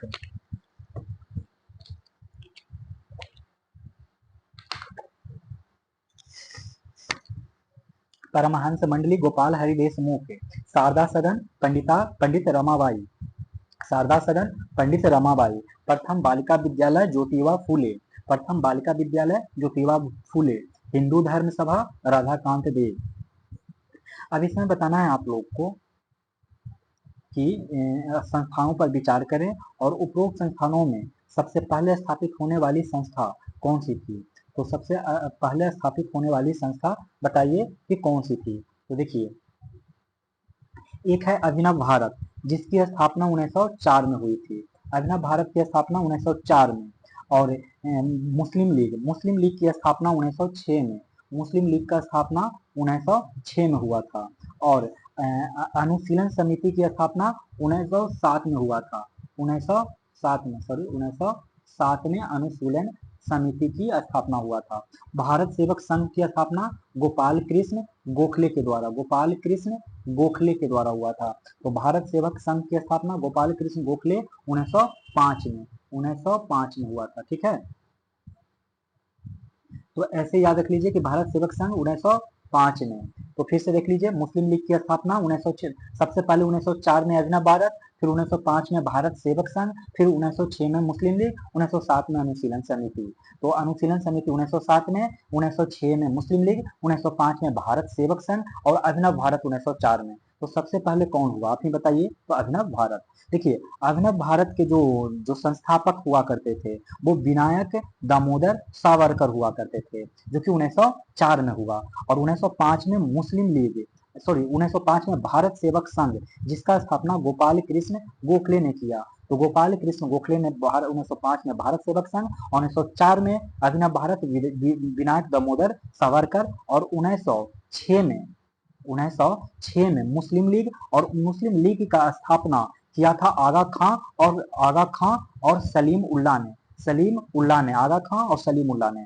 और अनुशीलन समिति 1907 में बरिंदर घोष और भूपेंद्र दत्त ने किया था। बरिंदर घोष और भूपेंद्र दत्त ने। कौन सा अंग्रेज अधिकारी हर्मिट ऑफ शिमला यानी शिमला का संत के रूप में विख्यात है। तो ए.ओ. ह्यूम। कौन सा अंग्रेज अधिकारी हर्मिट ऑफ शिमला यानी शिमला का संत के रूप में कौन फेमस है। तो वो है ए.ओ. ह्यूम। इन्होंने ही 1885 में कांग्रेस की स्थापना में महत्वपूर्ण योगदान दिया था। अगला प्रश्न कह रहा है कि निम्नलिखित कथनों पर विचार करें और उपरोक्त में से कौन सा कथन सही है, इसके बारे में जानिए। तो देखिए, पहला, भारतीय मैथिली शरण गुप्त की कालजयी रचना है। तो ये बात बिल्कुल सही है कि भारतीय मैथिली शरण गुप्त की कालजयी रचना है। और डी सही है। 1920 में स्थापित अखिल भारतीय ट्रेड यूनियन कांग्रेस के संस्थापक नारायण एन.एम. जोशी थे। मल्हार नारायण जोशी होना चाहिए, नारायण मल्हार जोशी नहीं होना चाहिए। बाकी सब गलत कह रहा है कि साम्राज्यवाद का नाश हो सुभाष चंद्र बोस ने नारा दिया था, नहीं। साम्राज्यवाद का नाश हो भगत सिंह के द्वारा दिया गया था। साम्राज्यवाद का नाश हो भगत सिंह के द्वारा। और लक्ष्मण अनंत कन्हारे को कर्नल विलियम बाइली की हत्या के आरोप में 1909 में फांसी की सजा दी गई। तो नहीं, 1910 में 1910 में इनको फांसी की दिया गया था। 19 अप्रैल 1910 को फांसी की सजा दिया गया। लेकिन इनको कर्नल विलियम बाइली की हत्या के कारण नहीं, बल्कि जैक्सन के हत्या के मुकदमे में दिया गया था। 90 नंबर देखेंगे कि वेलेंटाइन सिरोल ने किस भारतीय राष्ट्रवादी नेता को भारतीय शांति का जनक कहा था। तो बाल गंगाधर तिलक को। वेलेंटाइन सिरोल ने किस भारतीय राष्ट्रवादी नेता को भारतीय शांति का जनक कहा था। बाल गंगाधर तिलक को। और इसी के वजह से बाल गंगाधर तिलक इंग्लैंड में जाके मुकदमा दायर करते हैं सिरोल के खिलाफ। सितंबर 1916 में एनी बेसेंट ने होम रूल लीग की स्थापना की थी, तो ये बात बिल्कुल सही है और असत्य पूछ रहा है, तो ये तो सही है कि 1916 में एनी बेसेंट ने होम रूल लीग की स्थापना की। और इसमें कह रहा है कि जोसेफ बप्तिस्ता को एनी बेसेंट ने होम रूल लीग का सचिव बनाया, तो नहीं। होम रूल लीग को जो 1916 में तिलक द्वारा स्थापित किया गया था, उस लीग के अध्यक्ष थे जोसेफ बतिस्ता, न कि एनी बेसेंट के होम रूल लीग के। 23 मार्च 1931 को किस षड्यंत्र केस के अंतर्गत भगत सिंह सुखदेव राजगुरु को फांसी दी गई थी? तो लाहौर षड्यंत्र केस में 23 मार्च 1931 को किस षड्यंत्र केस के अंतर्गत भगत सिंह सुखदेव राजगुरु को फांसी दी गई? लाहौर षड्यंत्र केस के मामले में। अगला प्रश्न देखते हैं कि सन 1907 में सूरत में भारतीय राष्ट्रीय कांग्रेस के विभाजन का मुख्य कारण क्या था? तो वो था ब्रिटिश सरकार के चरमपंथियों में विश्वास का अभाव।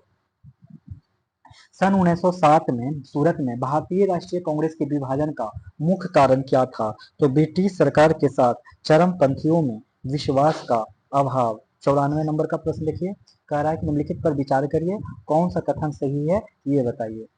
पहला कह रहा है कि राजेंद्र प्रसाद ने महात्मा गांधी को चंपारण आने तथा कृषकों की समस्या को जांच करने के लिए राजी किया, बिल्कुल नहीं। ये थे रामचंद्र शुक्ल। कौन थे? रामचंद्र शुक्ल ने गांधी जी को बोला था। इन्होंने बोला था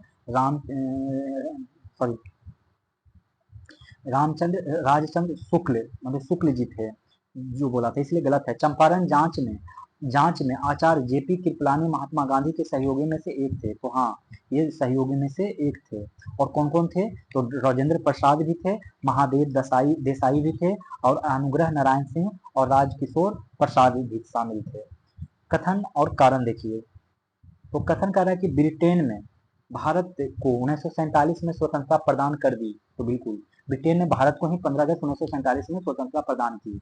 द्वितीय विश्व युद्ध में ब्रिटेन की हार हुई थी, बिल्कुल नहीं, ब्रिटेन हारा नहीं था, बल्कि ब्रिटेन जीत गया था द्वितीय विश्व युद्ध में, लेकिन बहुत ही जीत कर भी हार गया, बस इज्जत बच गया। सोशियोलॉजिस्ट नामक समाचार पत्र का प्रकाशक कौन थे? तब वो थे श्यामजी कृष्ण वर्मा। श्यामजी कृष्ण वर्मा। तो सोशियोलॉजिस्ट नामक समाचार पत्र का प्रकाशक कौन थे? श्यामजी कृष्ण वर्मा। एक तरफ देखिए कानून है और दूसरी तरफ गवर्नर जनरल। तो हिंदू विधवा पुनर्विवाह अधिनियम ये लागू किए थे लॉर्ड कैनिंग के टाइम में। लॉर्ड कैनिंग के टाइम पे हुआ था हिंदू विधवा पुनर्विवाह। देखिए ध्यान दीजिए, हिंदू विधवा पुनर्विवाह अधिनियम लॉर्ड कैनिंग के टाइम पे। और प्रथम आंग्ल अफगान युद्ध हुआ था ऑकलैंड के टाइम पे।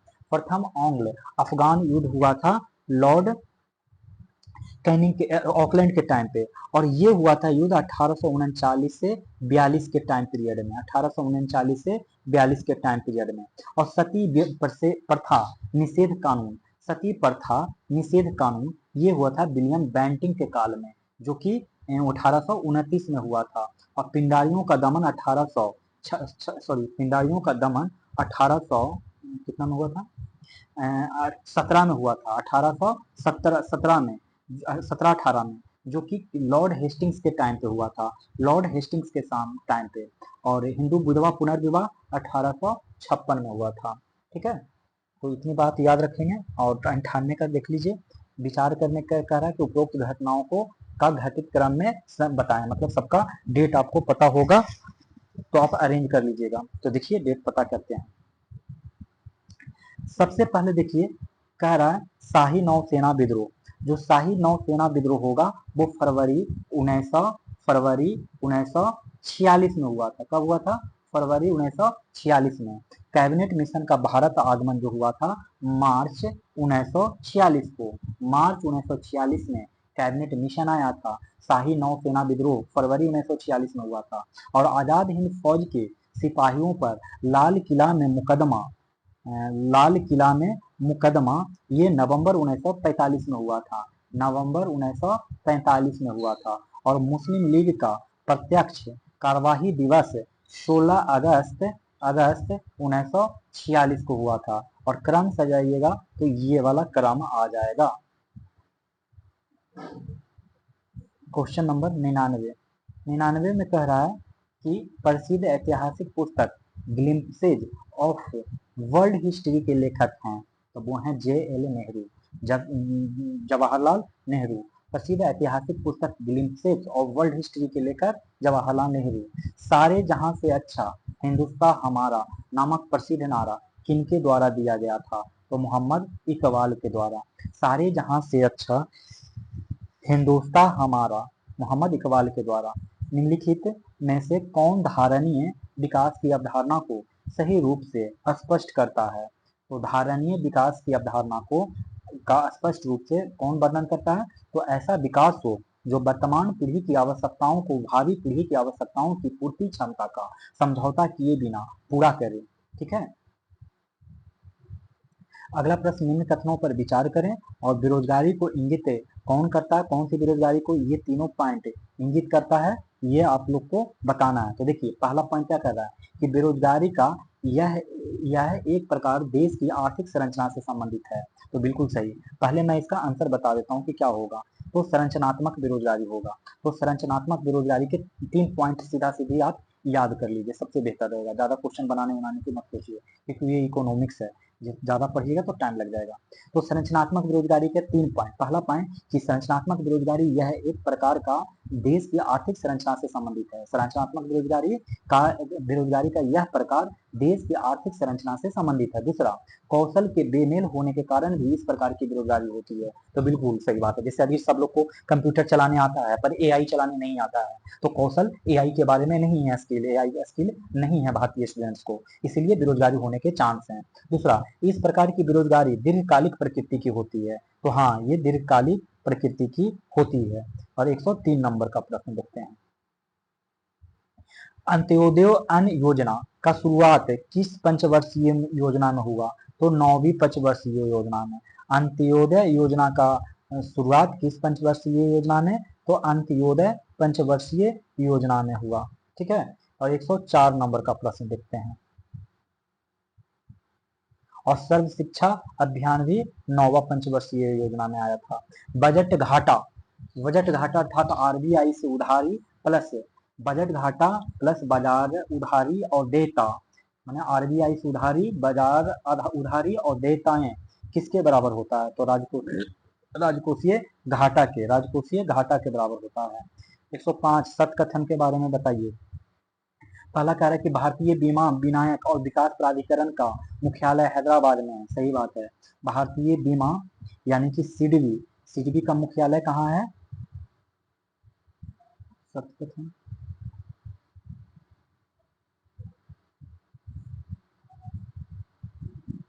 हाँ सॉरी, ये सही है कि भारतीय बीमा विनायक और प्राधिकरण का मुख्यालय कहाँ है? तो वो है हैदराबाद में। और भारतीय लघु उद्योग विकास बैंक के मुख्यालय लखनऊ में है। तो ये बात भी क्या है सही है। ठीक है। कि भारतीय लघु उद्योग विकास बैंक का मुख्यालय कहाँ है? लखनऊ में। अगला प्रश्न देख लीजिए। फिर से सत्य कथन पूछ रहा है कि वास्तविक जीडीपी मुद्रास्फीति समायोजित माप है। बिल्कुल सही। कह रहा है कि वास्तविक जीडीपी मुद्रास्फीति समायोजित माप है। दूसरा, नाम मात्र जीडीपी एक वित्तीय वर्ष के दौरान भारत में उत्पादित सभी वस्तुओं और सेवाओं का बाजार मूल्य है। ये भी सही। नाम मात्र जीडीपी एक वित्तीय वर्ष के दौरान भारत में उत्पादित सभी वस्तुओं और सेवाओं का बाजार मूल्य है। तो ये सही है।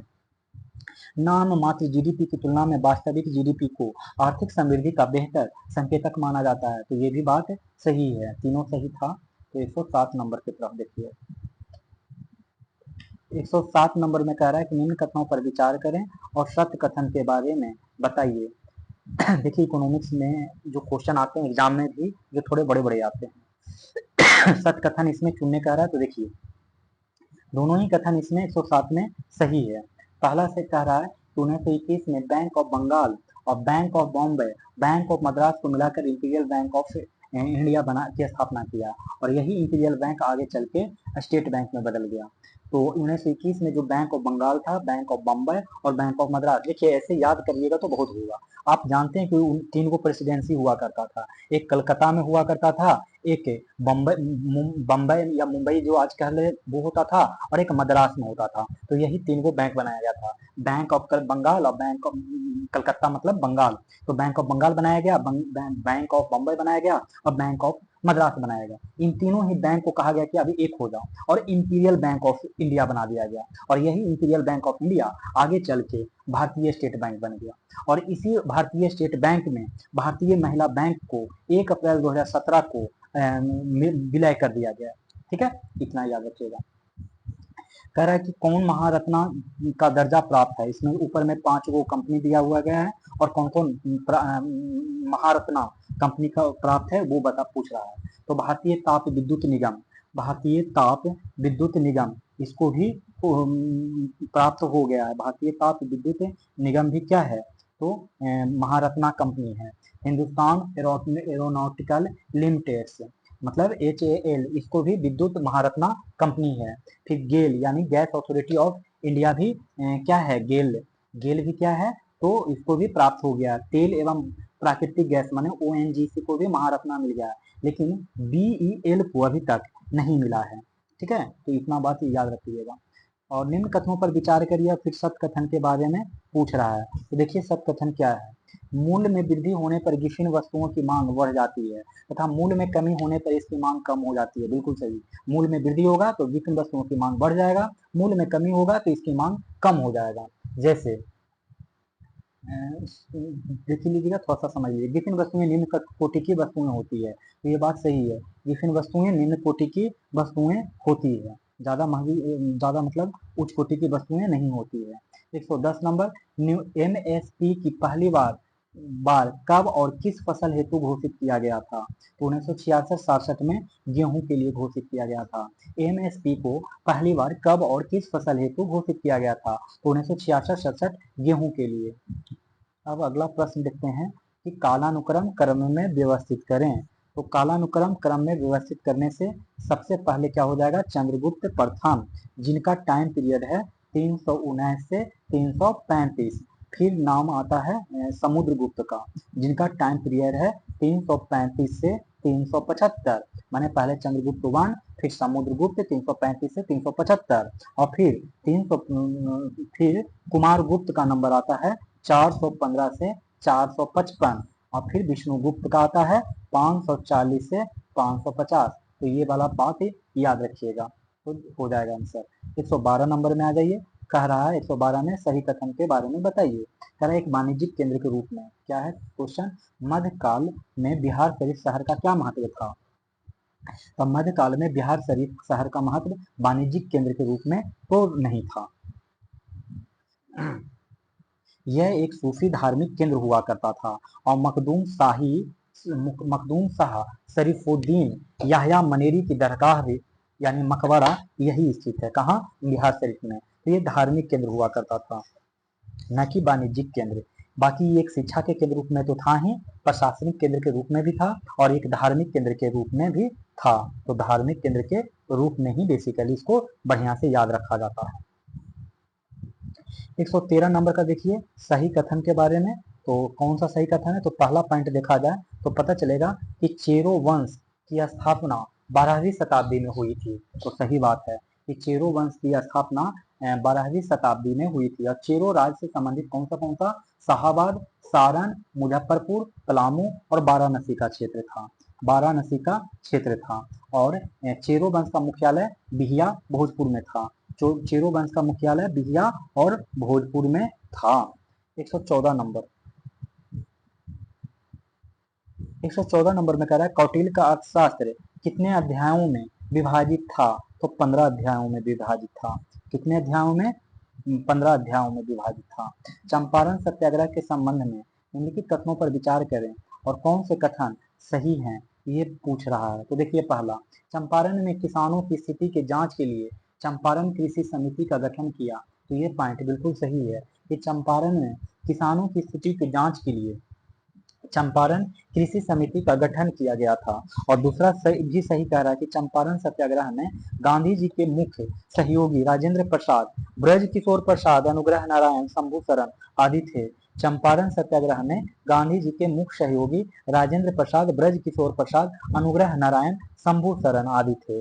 और ये दोनों सही है। और तीसरा भी सही है कि चंपारण सत्याग्रह भारत में गांधी जी द्वारा शुरू किया गया पहला सत्याग्रह था। तो ये बात भी सही है कि चंपारण सत्याग्रह भारत में गांधी जी द्वारा शुरू किया गया पहला सत्याग्रह था। बेगूसराय में चौकीदारी कर के खिलाफ आंदोलन किसका हिस्सा था? तब वो हिस्सा था सविनय अवज्ञा आंदोलन का। बेगूसराय में चौकीदारी कर के खिलाफ आंदोलन किसका हिस्सा था? तो सविनय अवज्ञा आंदोलन। भारत में कांग्रेस का एक प्रतिनिधि मंडल किस वर्ष बिहार से ब्रिटेन भेजा गया, जिसके नेतृत्व में सच्चिदानंद सिन्हा ने किया था? तब वो भेजा गया था 1914 ईस्वी में। 1914 ईस्वी में। अभी 114 देखिए, सॉरी 118 नंबर का प्रश्न देखते हैं। कह रहा है 118 नंबर में, इस साइड है। तो 118 में कह रहा है कि मिलाइए। तो पीटर मुंडी बिहार का दौरा कब किया था? तो 1632 में। तो पीटर मुंडी की बिहार का यात्रा 1632 ईस्वी में किया। और गोलघर का निर्माण 1786 में हुआ। गोलघर का निर्माण 1786 में। कांग्रेस मंत्रिमंडल का त्याग पत्र 1939 में मिला। और फॉरवर्ड ब्लॉक की बिहार का शाखा का गठन 1940 में। फॉरवर्ड ब्लॉक की बिहार शाखा का गठन 1940 में हुआ। ठीक है। अब 119 नंबर का प्रश्न देखिए, इसको याद कर लीजिएगा। बिहार में रेल परिवहन पहली बार कब शुरू हुआ था? तो 1860 से 62 में। बिहार में पहली बार रेल परिवहन कब शुरू हुआ? तो 1860 से 1862 में। अब एक तरफ झील है, दूसरी तरफ उसका जिला है। तो गोगाविल झील आप लोग को पता होगा कटिहार में है। गोगाविल झील कटिहार में। और घोड़ा कटोरा झील राजगीर में। एक्चुअली घोड़ा कटोरा झील राजगीर में नहीं होना चाहिए था, लेकिन फिर भी लिया गया है राजगीर, तो ठीक है। घोड़ा कटोरा राजगीर में, यानी कि नालंदा में, इसको नालंदा समझ लीजिएगा। ठीक है। और सिमरी झील कहाँ है? तो सिमरी सहरसा में। सिमरी सहरसा। और पिपरा मान झील मोतिहारी। पिपरा मान झील मोतिहारी, जो कि मोतिहारी कहाँ है? पूर्वी चंपारण में। 121 नंबर का प्रश्न देख लीजिए। 121 नंबर में कह रहा है कि 2011 की जनगणना के अनुसार बिहार में ग्रामीण और शहरी जनसंख्या का प्रतिशत कितना है? तब वो है 11.3% और 88.7%। माने बिहार में ग्रामीण जनसंख्या 88.7% और शहरी जनसंख्या 11.3% है। बिहार का अक्षांशीय विस्तार अगर पूछा जाए तो बताइएगा।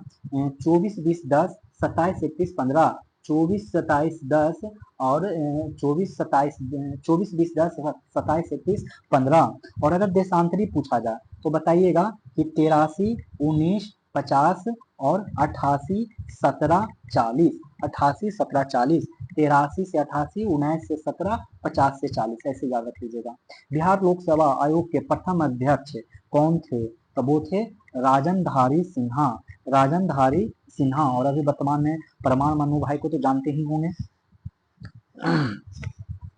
124 नंबर का प्रश्न देखते हैं कि निम्नलिखित कथनों पर आप विचार करिए और विचार करके सही कथन बताइए। तो पहला कथन तो सही है कि राज्य में वर्तमान मूल्यों पर सकल स्थिर पूंजी निर्माण 2023-24 में 38,986 करोड़ रुपए होने का अनुमान है। तो ये सही है कि राज्य में वर्तमान मूल्यों पर सकल स्थिर पूंजी निर्माण 2023-24 में 38,986 करोड़ रुपए का अनुमान है।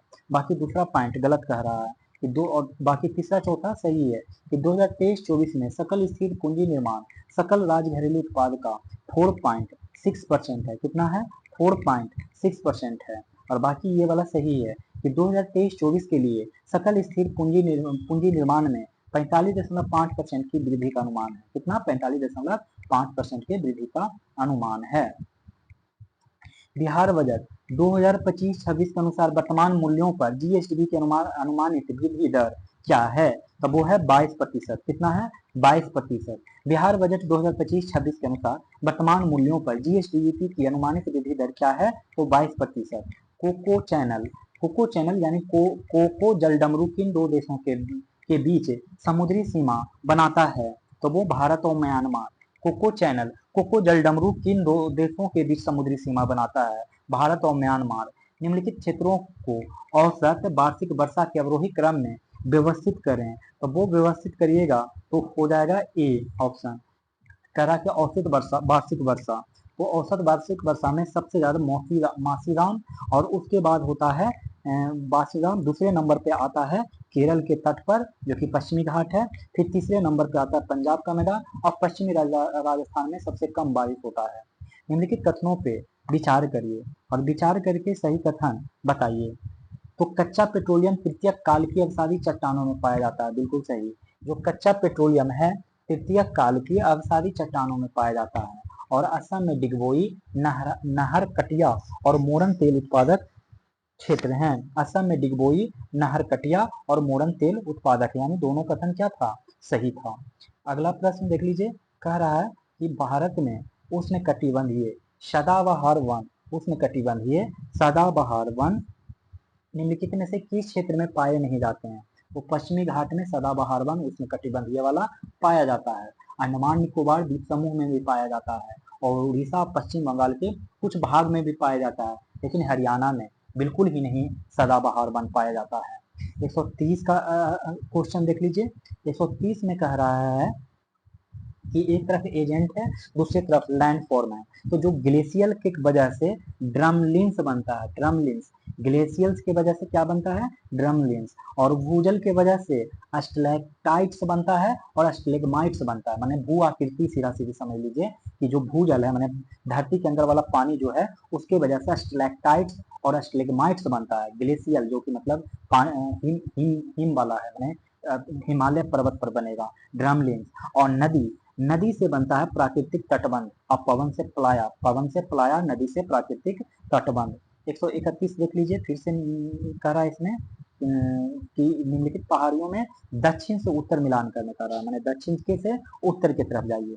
तो दक्षिण से उत्तर की तरफ जाइएगा तो सबसे दक्षिण में नीलगिरी होगा। क्या होगा, नीलगिरी, दक्षिण में सबसे नीलगिरी। और ऊपर में जाइएगा, नीलगिरी से जस्ट उत्तर में जाइएगा तो मिलेगा सेवराय की पहाड़ी, सेवराय की पहाड़ी, नीलगिरी, सेवराय की पहाड़ी। और सेवराय से फिर पाइएगा नल्ला माला की पहाड़ी, नल्ला माला। और इसके बाद ऊपर जाइएगा तो पाइएगा राजमहल की पहाड़ी, राजमहल की पहाड़ी, ठीक है। सेवराय जो है तमिलनाडु में, और नीलगिरी तो आप लोग को पता ही होगा नीलगिरी के बारे में, ये पश्चिमी घाट के संगम और पूर्वी घाट के संगम पे है, और जो कि तमिलनाडु, केरल और कर्नाटक में है। ये तमिलनाडु, केरल और कर्नाटक में स्थित है। वहीं नल्लामला की बात करें तो ये आंध्र प्रदेश और तेलंगाना के बॉर्डर पे है, और राजमहल तो झारखंड में है। तो इतनी पॉइंट याद रखिएगा। ये कौन सी पहाड़ी कहाँ है। पृथ्वी पर ज्वार भाटा, पृथ्वी पर ज्वार भाटा का प्राथमिक कारण क्या है, तब वो है चंद्रमा का गुरुत्वाकर्षण बल। तो पृथ्वी पर चंद्रमा पर ज्वार भाटा का कारण क्या है, तो चंद्रमा का गुरुत्वाकर्षण बल। नागार्जुन सागर बांध कृष्णा नदी पर है, नागार्जुन सागर बांध कृष्णा नदी पर है। 134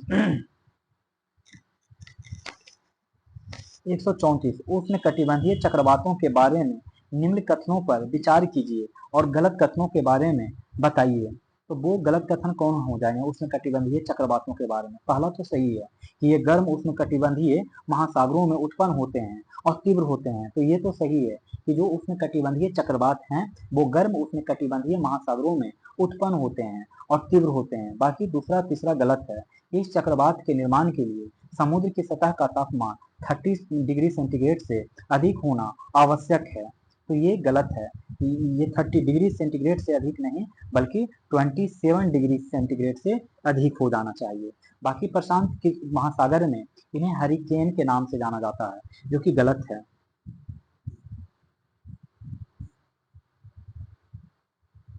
उसको वहां पर उसको टाइफून के नाम से जाना जाता है। कौन नाम से, तो टाइफून के नाम से जाना जाता है। चलिए आगे बढ़ते हैं। वेम्बनाड झील कहाँ है, तो केरल में है। वेम्बनाड झील कहाँ है, तो केरल में है। और थोड़ा सा और याद रख लीजिए, अगर कोई पूछे लोकटक, तो लोकटक कहाँ बताइएगा, लोकटक तो केरल में। एक और याद रख लीजिए, वेम्बनाड तो है, ये है, और साथ में अष्टमुडी भी याद रख लीजिए, अष्टमुडी ये भी केरल में ही है। मणिपुर के बारे में पूछे तो मणिपुर तो लोकटक के बारे में याद रख करिएगा, लोकटक कहाँ है, मणिपुर में। और पुलिकट तो जानबे करते हैं, पुलिकट तमिलनाडु और पुलिकट तमिलनाडु और आंध्र प्रदेश के तट पर है, तमिलनाडु और आंध्र प्रदेश। और रूपकुंड उत्तराखंड में है, रूपकुंड माने यहाँ रूप का कुंड होता है उत्तराखंड। वायुमंडल में ग्रीन हाउस गैसों की सबसे सबसे बड़ी सांद्रता है, वायुमंडल में ग्रीन हाउस गैसों की सबसे बड़ी सांद्रता है कार्बन डाइऑक्साइड की, कार्बन डाइऑक्साइड की। 137 नंबर का देखिए, 2011 के जनगणना के अनुसार कौन सा राज्य या केंद्र शासित प्रदेश है जहां शहरी जनसंख्या सबसे अधिक है, तो वो कौन हो सकता है, महाराष्ट्र ही होता सकता है जहां सबसे ज्यादा शहरी जनसंख्या हो। उत्तरी गोलार्ध में ग्रीष्म संक्रांति आमतौर पर कब होती है? तो वो होती है 21 जून को। उत्तरी गोलार्ध में ग्रीष्म संक्रांति आमतौर पर 21 जून को होती है। अगला प्रश्न देख लीजिए क्या कह रहा है कि कोटोपैक्सी ज्वालामुखी किस देश में स्थित है? इक्वाडोर में। कोटोपैक्सी ज्वालामुखी इक्वाडोर में है। और अगर पूछे मौना लोआ, कुछ याद रख लीजिए, मौना लोआ के बारे में पूछे तो मौना लोआ कहाँ बताइएगा? तो पहले मौना लोआ के बारे में बताइए और एक बताइए माउंट एटना, कहाँ बताइएगा?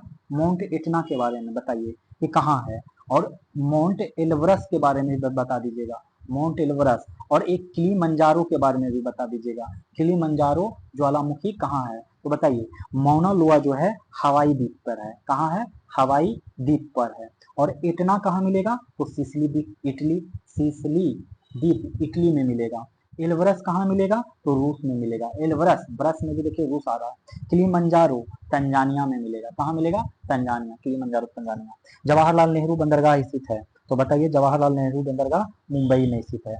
जवाहरलाल नेहरू बंदरगाह कहाँ स्थित है? तो मुंबई में स्थित है। कर्नाटक में कौन है? तो न्यू मंगलोर बंदरगाह। गोवा में मोर्मुगाओ याद रख लीजिए। गुजरात में कांडला याद रख लीजिएगा। अब पॉलिटी के प्रश्न कि संघ के शासन का उपबंध भारतीय संविधान के किस भाग में है? तो वो है भाग 5। संघ के शासन का उपबंध भारतीय संविधान के किस भाग में है? तो भाग 5। और कथन और कारण देख लीजिए इसमें 142 नंबर में कि वर्ष 2005 में बालक अधिकार संरक्षण अधिनियम पारित किया गया। बिल्कुल सही। वर्ष 2005 में बालक अधिकार संरक्षण अधिनियम पारित किया गया, जिसका कारण था कि और उसका उद्देश्य था कि बालकों के विरुद्ध अपराधों अथवा बालक अधिकारों के उल्लंघन पर शीघ्र विचार करना था। अब 143 नंबर का प्रश्न देखते हैं। 143 में कह रहा है कि धर्म आदि के आधार पर विभेद का प्रतिषेध जो एक मूल अधिकार है जिसे वर्गित किया जाएगा, तो वो किया जाएगा समानता के अधिकार के अंतर्गत। धर्म आदि के आधार पर विभेद का प्रतिषेध जो एक मूल अधिकार है जिसे वर्गीकृत किया जाएगा समानता के अधिकार के अंतर्गत। किस वर्ष संविधान संशोधन के द्वारा मौलिक कर्तव्य को भारतीय संविधान में समावेशित किया जाएगा? तो 1976 में किया गया है। किस वर्ष संविधान संशोधन के द्वारा मौलिक कर्तव्य को भारतीय संविधान में समावेशित किया गया? 1976। और भारत का राष्ट्रपति अपना त्याग पत्र किसको सौंपता है? तो वो उपराष्ट्रपति को अपना त्याग पत्र सौंप देते हैं। और ये आर्टिकल 56(1) के तहत सौंपते हैं और उपराष्ट्रपति इसकी सूचना लोकसभा अध्यक्ष को तुरंत देता है। और आर्टिकल 56(2) के तहत, तो 56(2) के तहत उपराष्ट्रपति लोकसभा अध्यक्ष को सूचना देते हैं कि राष्ट्रपति महोदय क्या दे दिए? तो त्याग पत्र दे दिए। एक बात और याद कर लीजिए कि राष्ट्रपति अपने पद एवं गोपनीयता की शपथ सुप्रीम कोर्ट के मुख्य न्यायाधीश के समक्ष लेता है। सीजेआई, सुप्रीम कोर्ट का सीजेआई के सामने भारत के राष्ट्रपति अपना ओथ लेते हैं। अब 146 का देखिए, कह रहा है कि सुप्रीम कोर्ट में अपील के लिए विशेष इजाजत उसको 136 देता है। सुप्रीम कोर्ट में अपील के लिए विशेष इजाजत 136 और सुप्रीम कोर्ट का अभिलेख न्यायालय 129 के तहत, सुप्रीम कोर्ट का अभिलेख न्यायालय 129, सुप्रीम कोर्ट के तदर्थ न्यायाधीशों की नियुक्ति 127 आर्टिकल के तहत, 127 आर्टिकल के तहत सुप्रीम कोर्ट के तदर्थ न्यायाधीशों की नियुक्ति और सुप्रीम कोर्ट के प्रारंभिक क्षेत्राधिकार 131 के तहत, सुप्रीम कोर्ट के प्रारंभिक क्षेत्राधिकार 131 के तहत। तो अगला प्रश्न देखते हैं, इसमें कह रहा है 147 नंबर कि उपरोक्त में से कौन सा कथन सही है? तो देख लीजिए, राज्यसभा का सभापति तथा उपसभापति उस सदन का सदस्य नहीं होता है। राज्यसभा का सभापति तथा उपसभापति उस सदन का सदस्य नहीं होता है, बल्कि उस सभा का सदन होता है। सभापति तो भले ही नहीं सदन का सदस्य होते हैं। पहले यहाँ पे समझ लीजिए, एक आर्टिकल है 989 का 1, इसमें कहता है कि राज्यसभा का सभापति उपराष्ट्रपति होता है। उपराष्ट्रपति राज्यसभा का सदस्य तो नहीं होता है। लेकिन एक आर्टिकल और भी है 19 का 2, वो कहता है कि राज्य का सभा का उपसभापति सदस्यों के बीच ही चुना जाता है। मतलब सभापति तो उस सभा का सदस्य नहीं होगा, लेकिन उपसभापति रहेगा, जो 1889 आर्टिकल नंबर 89 का 2 कहता है और 89 का 1 सभापति से संबंधित है। और ये सही है कि राष्ट्रपति के निर्वाचन में राज्यसभा के मनोनीत सदस्यों को मतदान का कोई अधिकार नहीं होता है, जबकि उनको उपराष्ट्रपति के निर्वाचन में मतदान का अधिकार होता है। वित्त आयोग में शामिल हैं, तो बताइए कि वित्त आयोग में शामिल कौन है? तो वो है एक अध्यक्ष और 4 सदस्य, एक अध्यक्ष और 4 सदस्य। और 280 के एक में बोला गया है, 280 के एक में कि वित्त आयोग में टोटल 5 सदस्य होंगे, एक अध्यक्ष और 4 सदस्य। किस संविधान संशोधन द्वारा लोकसभा एवं राज्य विधानसभाओं में एंग्लो भारतीय के लिए सीटों के मनोनयन की व्यवस्था समाप्त कर दी है? तो वो है 104वां संविधान संशोधन। तो किस संविधान संशोधन अधिनियम द्वारा लोकसभा एवं राज्यसभा विधानसभाओं में आंग्ल भर्तियों के लिए सीटों का मनोनयन की व्यवस्था समाप्त कर दी है? 104वां संविधान। अब यहाँ बताना है कि पंचायती राज संस्थाओं से जुड़ी निम्नलिखित समितियों पर विचार करके कालानुक्रम सजाइए। तो बलवंत राय मेहता समिति, बलवंत राय मेहता समिति जो है 1957 में आया था। बलवंत राय मेहता समिति 1957 में। और अशोक मेहता समिति कब आया था? 1977 में। अशोक मेहता समिति 1977 में और बलवंत राय मेहता समिति 1957 में। और GV राव समिति ये हो गया 1985 में।